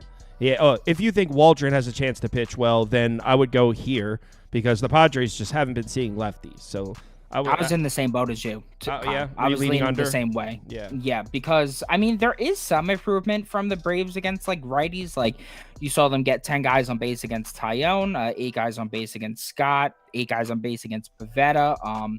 But like the runs, still they're kind of struggling to convert those into runs. So I think that I would lean under there. But as Toast mentioned, I mean, this is likely not getting played. Yeah. I mean, on RotoWire, it even says, like it distinctly says this game is likely getting postponed, which it never says that. So, all right, FTB, I'm assuming if it's likely getting postponed, this is one you skipped, right? Yeah, I did. I guess I used the time for the last game. Mets Marlins. I'm on a Nerfy in that game. I think these guys kind of mentioned a little bit about it. I'm expecting a lower scoring game. Both starters combined 7-1 Nerfy record. Both guys, Luzardo and Scott, have been amazing first time through the order as well. These guys mentioned that as Mets have been absolutely just a dead lineup versus lefties this year, especially guys at the top of the lineup. Guys like Nimmo, Lindor, very cold versus lefties and very cold in general over the last 7 to 10 days.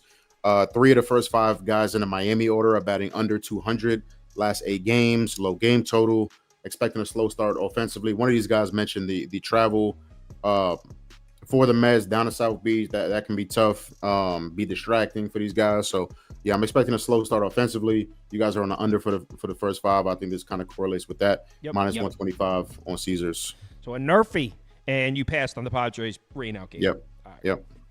I rarely will co-sign a Nerfy. I will co-sign that Nerfy just based off the fact that Luzardo is a Nerfy god. Yeah. The guy's a stud the first year, time through the order. The guy's a stud the first time. Wait, he's undefeated in Nerfies? Yeah, 6-0. All right, Oakland on the road in Kansas City. I think this is the only game on the board I don't have a bet for. I mean, they don't have a friggin' pitcher. Oh, they just listed it. It's Kyle Muller as the primary pitcher. Oh, it's Muller. I have Spence in the graphic. I was gonna say I had Spence too. So so it's hell Kyle of a matchup we Muller. got here. Wow. I mean, I don't know how you missed this one. Get a babysitter tonight, guys. Yeah. Got to go to the bar to watch this one. What is this? I mean, I don't respect the Royals lineup at all. So I would go like Oakland money line or Oakland plus 1.5 if I was to bet this. But you'll never see me back Kyle Muller ever in the history of ever. So pass. Yeah, one of the least talented arms to ever touch the league. Hold on. Let me just see really quickly what an Oakland team total would be. Because I do kind of feel like Oakland team total over 3.5. That might have life. Just because the only reason I say that is because I understand how bad they looked against Houston, but Houston was in a spot where they needed to crush somebody, and I think that Oakland just happened to be that example, because previous to going into that Houston series, Oakland had been scoring a lot of runs. And I know that Cole Reagan's name carries a lot of weight, but Oakland's also seen him. This will be their 4th time seeing him, which is not normal for somebody like Cole Reagan, who doesn't have a lot of experience in Major League Baseball right now. So I would lean Oakland team total over or pass. Yeah, I got nothing here. I didn't bet that, just for the record, though. Let's see if FTB's got anything. No, sir. Yeah, doesn't look like a very exciting game on the board here. All right, so let's see what the community thinks in their poll. 56%, 37%. They're leaning Kansas City. Next up, Rangers Angels. Prop Beaver, let's do it. Halo's up. I can feel your halo. Would you guys get plus 150 or what? I got I actually got the worst of the number. I'm holding my ticket. I'm holding a plus 145. So I'm holding a plus 150. Yeah, I think. Yeah, I'm waiting. I'm getting. I think I'm going to get plus 160 here in about 2 seconds. Wow, so lucky bastard. We're an Angels program. Yeah. I mean, you get to back Ron Washington. I mean, come on. Dude, Ron Washington, after we called him out, and then they just went berserk. Oh my! I feel like he was a bit wrong with the call out. I feel like he was wrong. He was dead wrong. I feel like but the whatever, call for his worked. drag bunt in that situation was it horrendous. Worked. But it worked. Yeah. Okay. Well, yeah. I mean, this is just pure value right here, right? Yep. I mean, on what planet are the Rangers laying this type of juice? I understand that they're the reigning World Series championship, but can we take a big look at the big picture here? Sure, the Rangers started hot. They are 17-20 in their last 37 games. They're 1-5 in their last 6. The lineup they annihilated lefties last season, people, that is dead and gone, as the great Justin Timberlake said. They are 23rd in WRC+. They're 26th in ISO, 21st in OBP. This is what really stood out to me, by the way. This is crazy. The last 5 lefties to face the Rangers, 1.9 ERA, 106 whip, 195 home runs per 9. Who are these lefties, you must say? They must be elite, right? We got Ty Block, Austin Gomber, JP Sears, Alex Wood, and Daniel Lynch. What the fuck? You are struggling against those lefties? 2 of those games were at Coors. I mean, that is wildly concerning. I know that Tyler Anderson got murdered in his 2 meetings against the Rangers last year, but that was one of the best offenses in baseball against lefties. They had Josh Jung. He's not here anymore to save them. The first 4 meetings against the Texas Rangers, 2.28 ERA, 0.84 whip, 1.1 home run per 9. Is it crazy to think that Tyler Anderson has a respectable outing here? I say not. He's off to a hot start here. I know he's definitely been lucky with the xFIP. The xFIP's at 4.8. The ERA is at 2.92. I'm not blind to that. But who's to say that luck doesn't continue here against one of the worst lineups versus left-handed pitching? I think he can have a good game here. Other side, we got Heaney. He looks improved his last 3 starts, but he faced 3 bad offenses against left-handed pitching. And even with the lineup of misfit toys the Angels are rolling out there right now, they are killing lefties. 8.69 ERA, 1.8 home run per 9, 1.68 whip. The last 4 lefties to face them have all allowed 4+ runs. One of those guys, Mr. Cole Reagan. And even when it comes to the bullpens, look at the last 14 days. Angels, 10th in WOBA, 4th in xFIP. Rangers, 30th and 30th. I just feel like at plus 150, we're getting almost a coin flip for a massive price. So how do you not take the Angels here? Yeah, not much I could add to that. I'm on the Angels too. I'm passionate about these Angels, man. Yeah, the comments were hilarious. So it was like that analysis just made me release in my pants. All right, so Toast, probably not much you can add to that, right? I can't. I'm just so happy that he went off on a rant, because my whole rant about the Rangers is they're not even a fucking 500 baseball team and they're being priced like crazy. So I'm glad he got that in there. And then the only thing else that I can add about the Rangers bullpen is that on the full season, both of these bullpens have been bad. Rangers are 29th in ERA. Angels are 30th. I mean, so it's not even 30 days, 14 days, full season. Both of these bullpens are a wash. So you're going to give me a plus 150 dog. I'm going to take it.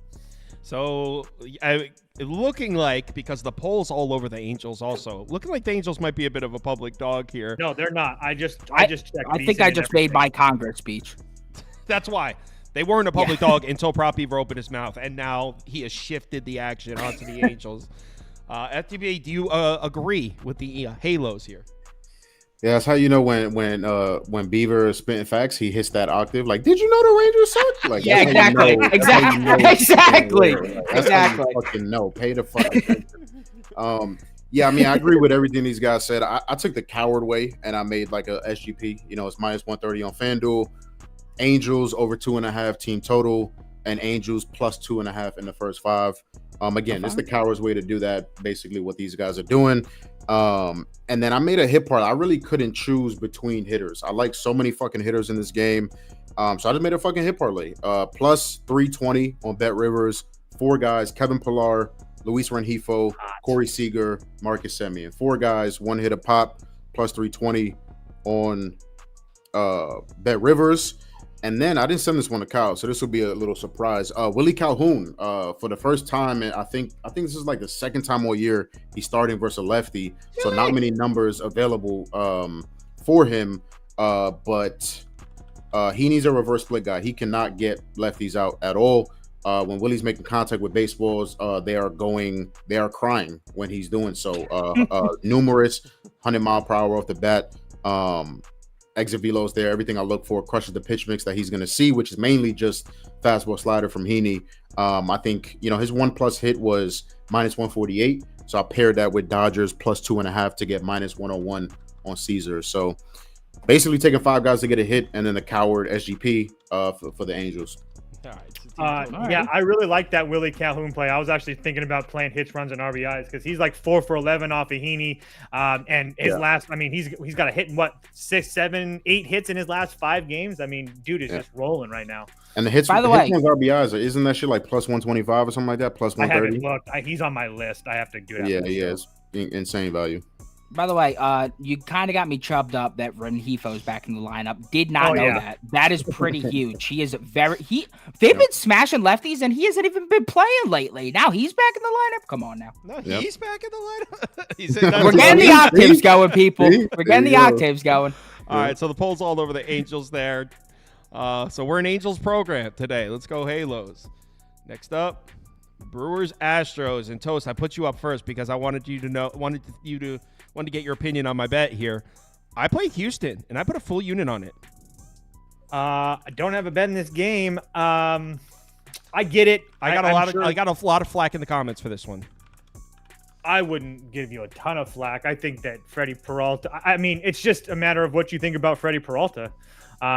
So yeah, again, I don't have a bet on this game, so I can't really say much to it. I do think that Houston, as again, I always say this baseball is a mental game. So I understand they just got done playing Detroit and Oakland, but when you stack a whole bunch of wins together after a series or after that Thursday win against the Yankees, the Astros are feeling themselves right now. So yeah, I don't even know what the price in this game is to be dead honest with you. I didn't even play it, but yeah, I would assume it's a sharp spot to play the Astros, but like I said, I don't have a bet on this game. I can see it going either way. So here are my thoughts. I'm just seeing buy lows and sell highs across the board here. Number one being Hunter Brown. We all see that 7.79 ERA. His numbers on the year look terrible.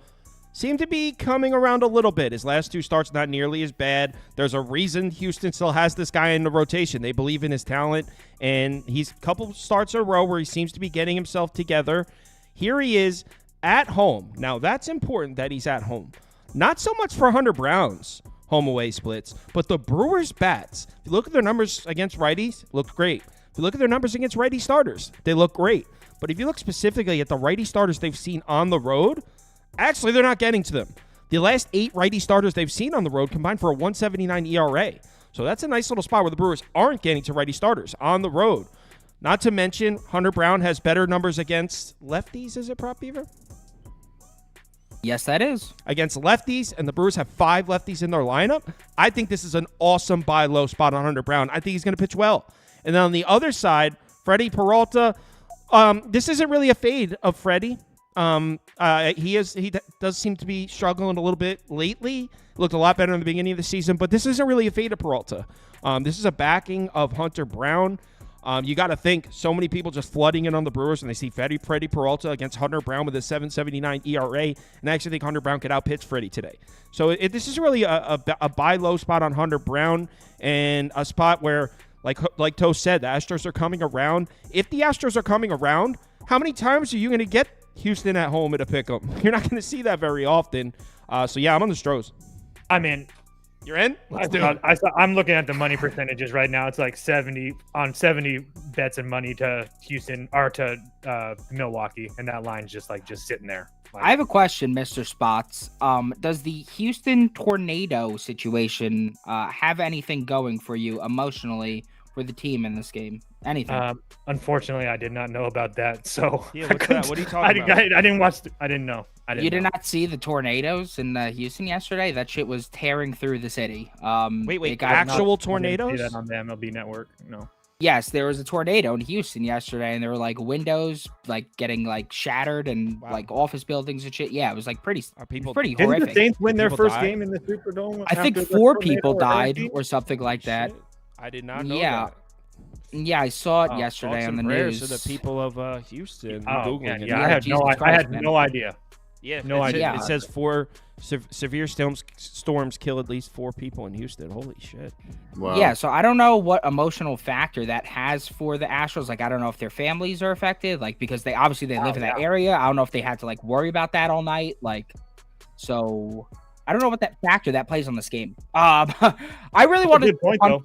Yeah, right. So I really wanted to go Hunter Brown under 2.5 ERAs, but the problem with that is the fact that he's only done that once in his career, held opponents under 2.5 ERAs, 3 starts consecutively. So I think just betting Houston overall here is the better move with how Peralta has looked lately, the momentum Houston's gaining. This tornado thing is a bit weird. So it's Houston or pass. I don't really love this game anyways. I feel like it's so coin flippy. But I feel like obviously if I got to pick a side, I'm riding with Houston here.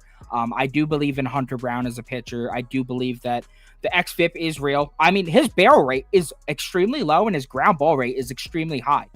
It's insane the bad luck this dude is getting. So I feel like eventually it's going to come around. All right. Comments are funny. So FTB. Oh, you sick bastard. No, the guy with homie with big feet says a Sauce Network fan meetup would smell like roast beef and weed. Oh, come on. All right, FTB. What are your thoughts here? Yeah, I haven't placed a bet in this game. I just think Alex Bregman is going to hit one 500 feet into the Crawford boxes. That's just how I feel. I'm probably going to bet it. Haven't bet it yet. Other than that, nothing for me. Okay. Our poll actually is on Houston. Maybe the Milwaukee Brewers aren't as crazy public as a side as we thought, or maybe people are just think like we do and are tailing Houston in the spot. Either way, let's go Stros. I'm just going off of VSiN and something else. I mean, that's all. All right, so Boston on the road in St. Louis here. How did I miss this game? I didn't even look at this game. I must have skipped over back. Yeah, I mean, I like betting on Bayo games. I like Kyle Gibson at home. This would have been a game I probably had a bet on. I'm surprised I must have skipped it by accident. So I got FTB up first, our resident Boston Red Sox fan. What are your thoughts on the spot for Bayo here? The Cardinals lineup has been better against righties this year than in years past. Yeah, I was really interested to see what the lineup was going to look like for St. Louis. Let me look at that shit really quickly because I didn't get a chance to. Donovan, Newbar, Goldschmidt, Arenado, Burlington, Herrera. So some of the guys at the bottom of the lineup I was looking for. I kind of like Bayo K's. I think the line has moved. You get 5+ for plus money last night. I like that. Bayo's not always a guy that's going to make you chase a whole ton. You know, at some points he likes to stay in the zone. Other times his put away pitches aren't really working. Location can be a bit off, but I think he can absolutely chew through this through this St. Louis lineup. He's been extremely solid so far this year in terms of his stars. St. Louis been extremely inconsistent for his righties. Very, very average team right now versus righties. So I like the K's. I haven't played them. I'm not going to be much help in these later games. I kind of ran out of time, but I did look at that. Couldn't get there. I wanted to wait for the lineup. Seems like a decent lineup. I think I got 2 of the 3 main guys I was looking for. So I'm not mad at that if the price is right for Bayo 5+ Ks. Does it alter your opinion a little to learn that it is Brian Bayo's birthday? I just Googled it. Someone said in the comments, I Googled it. It's correct. Today is Brian Bayo's birthday. Toast probably loves that shit. Got a better on his birthday. Yeah, something like that. Cardinals money line for me. And I kind of like it a lot. Cardinals money line -105. I'm to a point where I think that Kyle Gibson's one of the more underrated starters in our league. He had 2 bad starts back to back against Arizona and Miami, and since then he had like a little bit of a blip of 3 runs against the Mets, but 1 run, 6 innings against Milwaukee, 6 innings, 1 run against Arizona. On the road, 7 innings, 1 run against Detroit. On the road, 5 innings, 3 hits, 2 runs against Milwaukee. He has decent history against this Boston team. He faced them at home last year, went 5 innings, gave up 7 hits and no runs. I think that we have a starting pitching advantage. Bello hasn't been the same guy. I understand that he's like one of my favorite pitchers in the league, but this is his second start coming off an injury. He hasn't been as dominant as I think he has been last year. And I don't really think that this Boston team is that good. They've lost 3 of their last 4. I understand that was against Tampa Bay, but now they get no rest, and now they have to travel to St. Louis against Gibson, a guy that I think that can deal an arrested St. Louis bullpen that hasn't worked in back-to-back days. I think this is a Cardinal spot all the way. What am I missing? Cardinals should be favored here based on these numbers. I know that. Look at this. Cardinals versus righties, last 14 days, third, and third. Last 7 days, first, and first. Look at the Red Sox bats. They're not getting to bullpens. They're I feel like this line is super trappy. Like they want you to take Boston, yet they're not going to give you. But St. I think Louis it's because of the name, Bayo versus Gibson. Probably. I don't care. I think Gibson's in much better form. The cards here. Let's do that. Yeah, I think Gibson's in much better form. Yeah, our lineup is so fucking inconsistent. Our bullpen is so bad. I hate our fucking team right now. A good positive Boston fan. You know what though? At least it's a great time of year for you in the Bruins and Celtics land. Oh, and I forgot to mention. He said bullpen. I didn't even mention that. Jansen 2 of the last 3 days. Martin 2 of the last 3 days. Slayton, Bernardiner, Westert, Kelly all 2 of the last 3 days. Tizzy tax. Cards money line. Just added it to the watch list. I'm betting that Cards money line. What do you think, Prop Beaver? I've made a new rule in my life. I'm done capping Cardinals games. This seems to be in my existence. No, I checked. I've been checking my spreadsheet. Obviously, I'm going through a tough time right now with my losing streak. I'm trying to do a little like self audit, see what's winning, what's losing. I'm either 1-9 or 1-10 in games involving the St. Louis Cardinals. I refuse to bet this team or look at this team anymore. Next game. Thank you. I thought the hat was on purpose. Like I thought you were like leading up to something. No, I mean the Cardinals are a disgrace. Every time you think they're going to do something good, they do something bad. Every time you think they're going to do something bad, they do something good. I hate this team. I hate everything about them. Oliver Marmol, go fuck yourself. So yeah. Jeez. Strong words from a strong man. Next up, Tigers on the road in Arizona.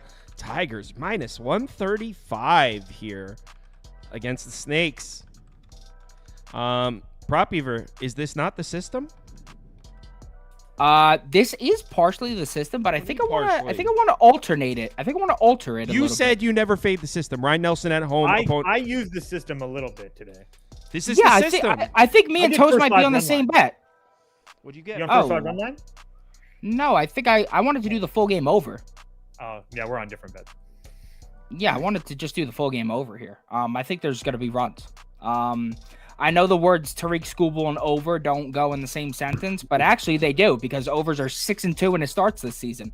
I feel this number is just too low for a game in Arizona with the D-backs facing a lefty and Ryan Nelson at home. Tell me if you heard this before. This Ryan Nelson guy, he sucks at home. 7.03 ERA, 4.05 WOBA, 3.7 K to BB rate, 1.8 WHIP, 5.95 xFIP. Jesus Christ, he's allowed 3+ runs his last 13 of 15 home starts going back to 2022. Tigers just got shut out in back-to-back games, but that was in back-to-back games against left-handed pitching, and the Marlins' high-leverage arms are also left-handed pitchers. However, against righties, Tigers are 18-12 to the over this season and have actually not been abysmal lately. Since April 28th, the Tigers are 9th in WRC+, 6th in ISO, and 10th in OBP against righties. Last 7 days, they're actually 3rd in WRC+ against righties. So I think they could get to Nelson, and behind him is an Arizona bullpen that over the last 30 days is 26th in ERA, 29th in WOBA, 30th in FIP, and 30th in xFIP. On the other side, we got Skubal, and obviously fading Skubal is straight up not a good time. He's been awesome this season. But the D-backs are 11-6 to the over versus lefties this season. They sit 2nd in WRC+, 4th in ISO, 1st in OBP versus lefties, and Toast, I think you know as well as anybody, those Detroit bullpen, they could screw a guy over or two, huh? I mean, they haven't been quite as effective as they were earlier in the season. So I just think that there's room for runs here at 8 in Arizona, a pretty hitter-friendly environment. I'm willing to take it at an even 8 at -105 on DK. I don't dislike that at all. Little worried about. I feel like there's been a couple times where I took the Snakes against lefties, looking at those elite numbers against lefties, and they've let me down. So I don't know how blindly I like the Diamondbacks lineup, despite having excellent numbers against lefties. Wouldn't be completely surprised if they get blanked by Scooble. So I'm a little worried about that, but overall, I definitely like a lot of what you said. I'm leaning something towards that way, like maybe a Tigers team total over. Let's see what Toast thinks. I'm on Detroit first 5 run line at -105. I think that Scooble can pitch just fine. Since May 1st, Arizona's faced 2 lefties. One of them, John Means, on the road. They lost that game. They scored 4 runs total, and then they just saw a lefty in Abbott, and they scored 1 run. So I think Scooble can pitch well here today. Obviously, we know the system with Ryan Nelson and fading him. So again, I think that 2 or 3 runs from the Tigers will be good enough to cash this bet for me. So hopefully it's like 3-2 going 3-2 at the end of 5, and then Beaver can score a couple runs late. So you're not Abbott has a horseshoe up his ass. So you're not at all worried about taking you got a lefty pitching in Arizona here. They have one of the best lineups against lefties. I don't know. I'm not really worried about it. I mean, yeah, they might be good against lefties as far as the numbers. They're 6-11 when a lefty starts this year. So it's not like true? It's not like they're winning a whole bunch of games versus lefties. That's true. That is true, Kyle. They actually don't win against lefties. So yeah, I'm not worried at all. Their bullpen sucks. That's what it is. That's why it's like just bet the over, honestly. So to answer your question, no, not in the slightest. All right. FTB, you said you didn't get a chance to look at these late games? Yeah, I actually lean towards the over. I think Beaver was talking about that, if I'm not mistaken. Yeah. I like runs as well here too. I don't think Detroit should be this price. Like I said, I haven't looked too deep into this game, but I do think the price is a little bit wide on the money line. And yeah, I like runs, and that's really all I can contribute right now. Okay. I will say these teams played 3 times last year: 7-5, 11-6, 5-0. So. Hopefully it's the first 2, the former 2. Let's get some runs in this bitch. That means nothing. I feel like I don't know. You guys got me scared. I'll put up this. I'm not going to bet this, but I think this would be a spot to take the Snakes. But were you leaning like under here? No. I like what you said about the over a lot, but I think a lot of people are going to see Scoople, take the Tigers, call it a day, and then if you take a step back and look at it, it's Arizona at home against a lefty at plus money with a team on the road I don't think is very great. So I think the value would be on the Diamondbacks here at plus 115 with the simple name of the starting pitcher skewing it a bit. And like you mentioned, the Tigers bullpen, bro, I don't trust them anymore. Chafin? Can I just say one thing? I will say the Tigers are better on the road than they are at home, just for the record. Offensively, yes. For sure. And winning games. And that too. Okay, there we go. All right, sweet. Play the Tigers then. I did. I did. Yes, I did. All right. Next game. Reds Dodgers. We got 2 games left. This was awesome from Toast yesterday. I'm so pissed I didn't bet it. Toast had the Reds money line. Such a good call. Reds team total over. Which is at plus money, wasn't it? Wasn't that plus 110 or something? Like, what the hell? Why didn't I play that? I don't know. I really want to go back to the well right now. I really do. I'm not going to do it. I'm not going to do it, but I don't think it's a spot, but I was tempted to Toast, but the problem is that this dude Frankie Montas is poopy McAss on the road, and his splits against lefties are truly utterly pissed. So it's just like. So why aren't the Dodgers? So why is the Dodgers still in the 190 range? That's where I'm at. I'll tell you why. I'll tell you why. His name is James Paxton, and the books, aka Wednesday, when he gets on the mound, 6-1 for the Dodgers when he starts. Every time that dude starts, I understand his numbers are terrible, but the Dodgers fucking kick ass. So yeah, but the books know what he is. They know he's a fraud. I'm just saying. So what's your bet, Proppy? It's over a pass. Yeah, touche. So I have a graphic for that, Beaver. No, I mean, I barely looked at this game for more than 2 seconds. right, I no, get it's back cool. the Dodgers offense right now in their current state. I don't know what the hell they're doing against starting right-handed pitching. They're doing absolutely nothing right now. Nick Martinez comes into your crib and does that? That's disgusting. One thing I will say, though, is the fact that if you go ahead and you look at starting right-handed pitching against the Dodgers at Dodger Stadium. Now, I know Nick Martinez, technically, he was the primary pitcher yesterday. If you look at starters that start the game at Dodger Stadium recently, Edward Cabrera, 4 runs, Roddery Munoz, 6 runs, Bryce Elder, 7 runs, Morton, 2 runs, Hauser, 8 runs. So, like, if you actually look at the last 5 to start there, they've gotten lit up. It's really the guys who the Dodgers have visited lately that are shutting them down. And then I guess this primary pitcher, I don't know if facing a lefty first or all these different arms threw them off, or they face their division rivals and they come home with Glass now on the mound to face a bunch of scrubs. They're like, who gives a shit? And they just like, I guess it was a down spot yesterday. I saw this trend that I believe they're 19-0 coming off a loss where they lose by 4+ runs as a -200 favorite or more, or -300 favorite or more. Usually they're scoring a ton of runs in these spots as well. I don't trust James Paxton as far as I could throw him. He seems like a pretty light guy for somebody who's over 6 foot. I just think he's really, really bad, and he's going to explode one day. I mean, the xFIP, every number in the book besides his ERA tells you that it's all bullshit. I don't understand how he continues to carry an ERA this low. The Reds lineup against lefties has actually been slightly better thus far. Christian Encarnacion Strand last year, if he was out of the lineup against a lefty, that'd be a pretty big deal because he was hitting lefties extremely well.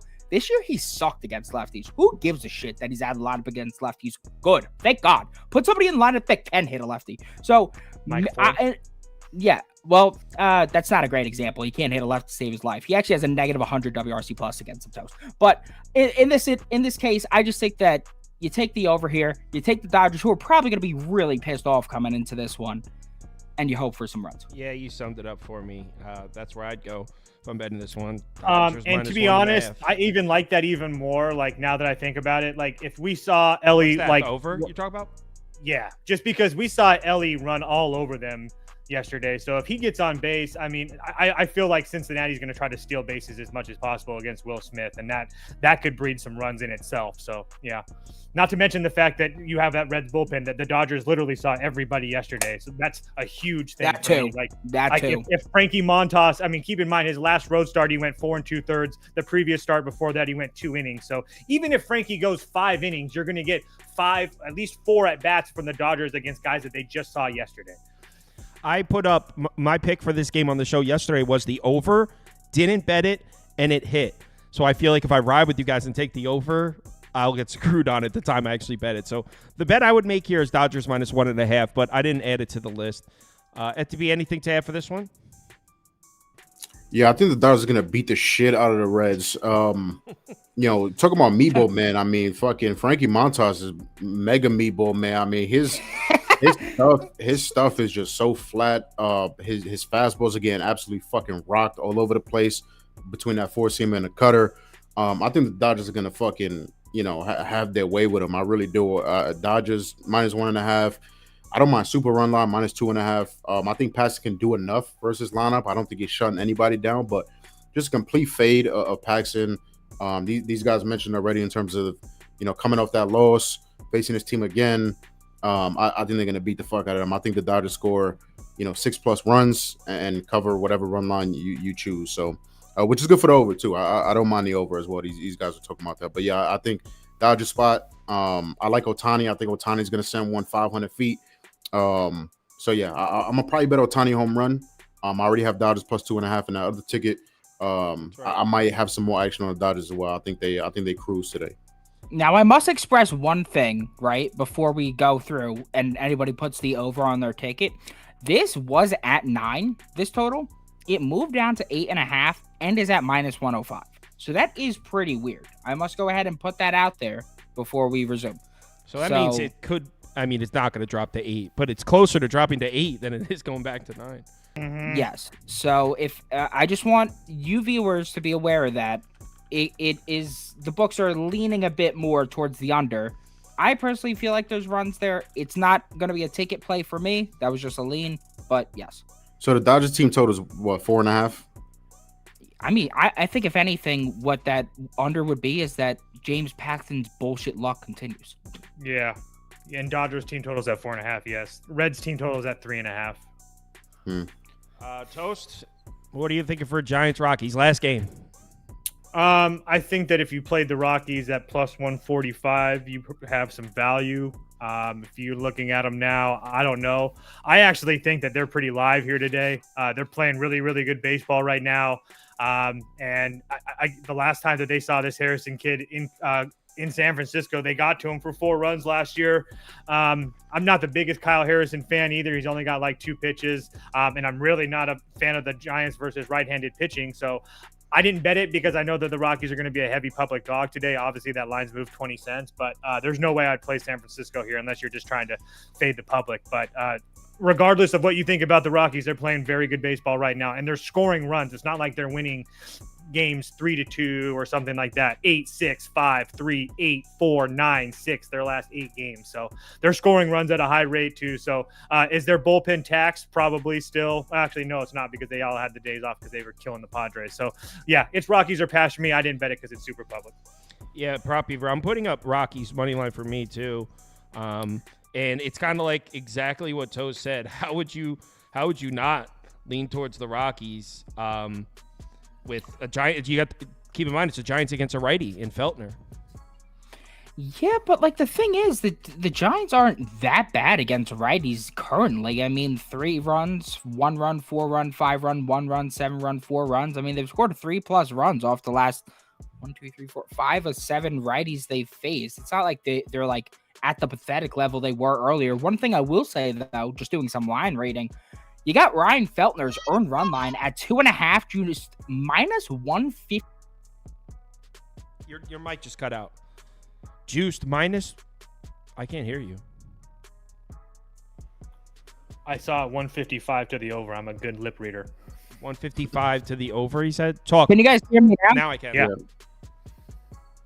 Okay, yeah, so they got Ryan Feltner's earned runs line at 2.5, juiced minus 155 to the under, which is very interesting to me because he's over his last 4 or 5 starts, averaging 4 earned runs, and then in 2022 to 2024, this is a guy over 65% of his starts, and on the road, he's over 71% of his starts. So it's not even like you could just blame the Coors effect. So for them to take a stance right there and say that he's only going to allow 2 or less runs, that's pretty interesting. So, yeah, it would have to be Rockies or pass. It's just I'm not getting there. I can see that, Kyle. I can see that too. They both bullpens are rested, ready to go. Yeah. It's hard to get there, but yeah, I see it. FTB, anything for this one? No. Nope. All right, yeah, and this isn't going on my list, by the way. I won't be betting the Rockies here. But there's just no way I would touch the Giants. I mean, I don't care if Prop Beaver's numbers show the Giants are coming to life against righties. That lineup sucks against righties. No way. Let's do the community top bet. Let's do the community top bet. All right. So we got Nats, Phillies. They like the Phillies. That'll be minus 1.5. White Sox, Yankees. They like the Yankees. That'll be another minus 1.5. Mariners, Orioles. They like the Orioles. And Rays, Blue Jays. They like the Blue Jays on that one. All right, cast your votes for the community top bet. So, well, the first leg of the community top bet. When they're voting, FTB, you want to let the people know where they can find your stuff? Yeah, at Finesse the Books on Twitter. I mean, that's where you can find everything. Yeah, I'm trying to put out a lot of free stuff on there.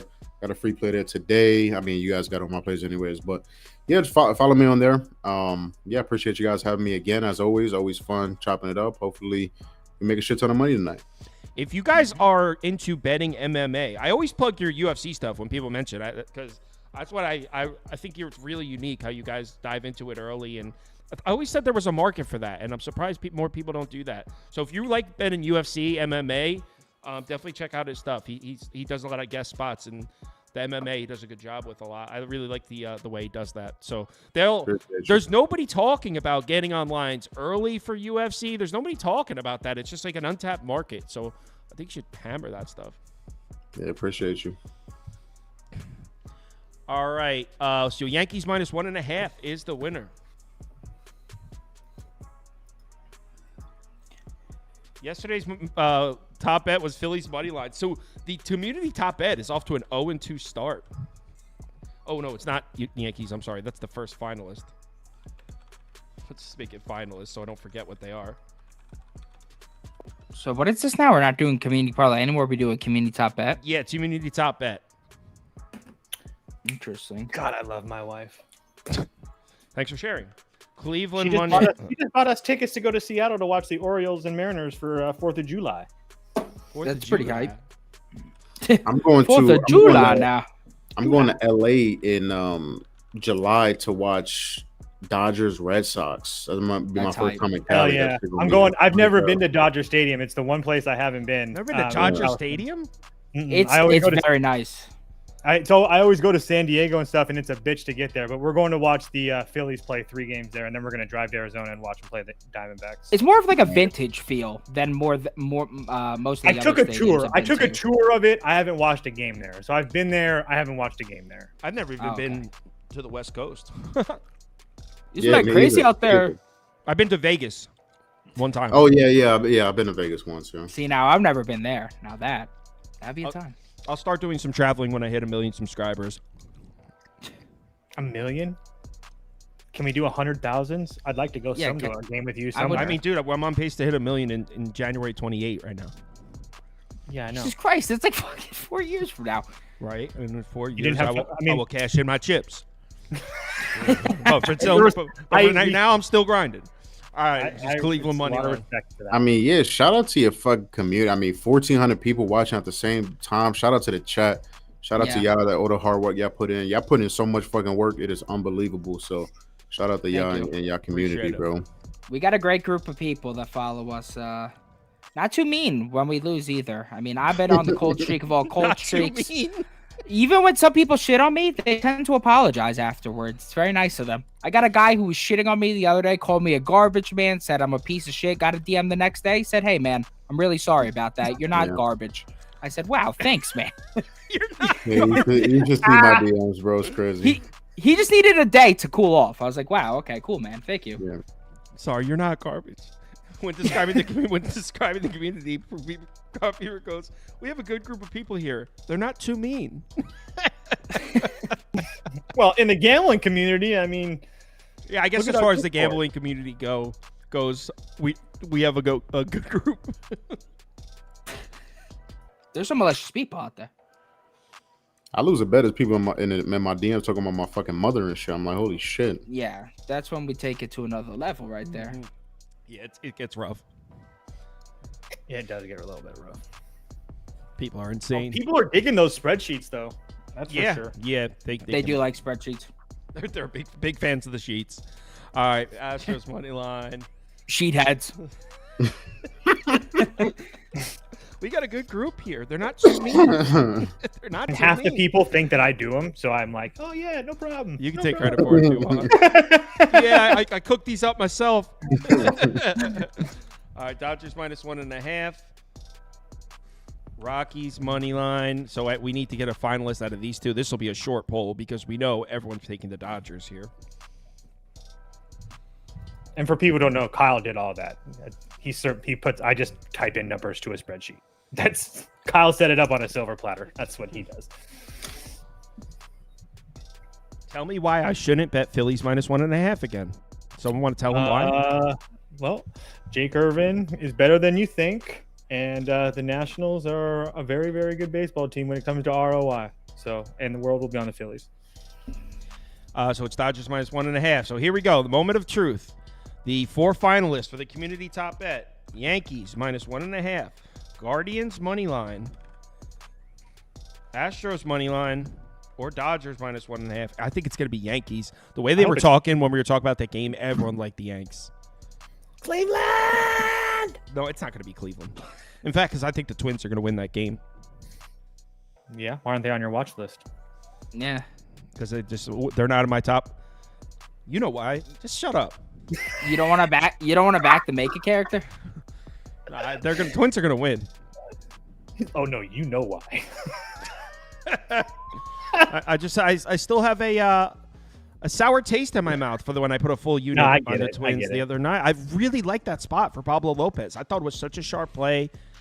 Maybe Beaver gave me faulty notes. Did he even pitch that bad? Wasn't it just one bad inning, though? Honestly, Kyle, we just got screwed because whenever the Yankees get hot, they get hot, and you just can't. It doesn't matter who's pitching. It doesn't matter who's out there. You're screwed. Didn't they just have? And I'm dead serious. Didn't they just have one good inning against Pablo? Well, they got 9 hits off of him. They got 9 hits off of. Okay. I think the community top bet, by the way, is the New York Yankees, the Bronx Bombers, -1.5. That's going to be some juice, too. Let's see exactly what it is. U.S. Yankees -130. Okay, it's not that bad. So the top bet is... Damn. Jesus Christ, people. Yeah. No double result. No plus 100. Community top bet is Yankees -1.5, -130. Prop Beaver, did you cook something up for us? No. All my plays today are really like sides or stuff, so it was hard to really find anything from that angle. Next time I'll try to include our guest plays. Honestly, that's what I should have opted to. I should include some of FTB stuff. And you know what? We could because he sends them in for the graphics beforehand, so you have exactly. Goober move by me, people. Goober move by me. All right, I'll become better next time. Enjoy your Friday night. I'll be back. We'll be back tomorrow morning, probably around 11:30 a.m. I'll look at the schedule, talk to the guests, and see what we're doing. 11:30 a.m., 11 a.m., somewhere in there. For Saturday, I'll be uploading the video for Mavericks Thunder Game 6. That's later tonight. Hopefully the Knicks win and my Pacers bet loses. Really appreciate the support. I'll be posting some more baseball picks on the website if you have Sauce Network Plus in just a few minutes. Everyone have a good one. Remember to bet responsibly.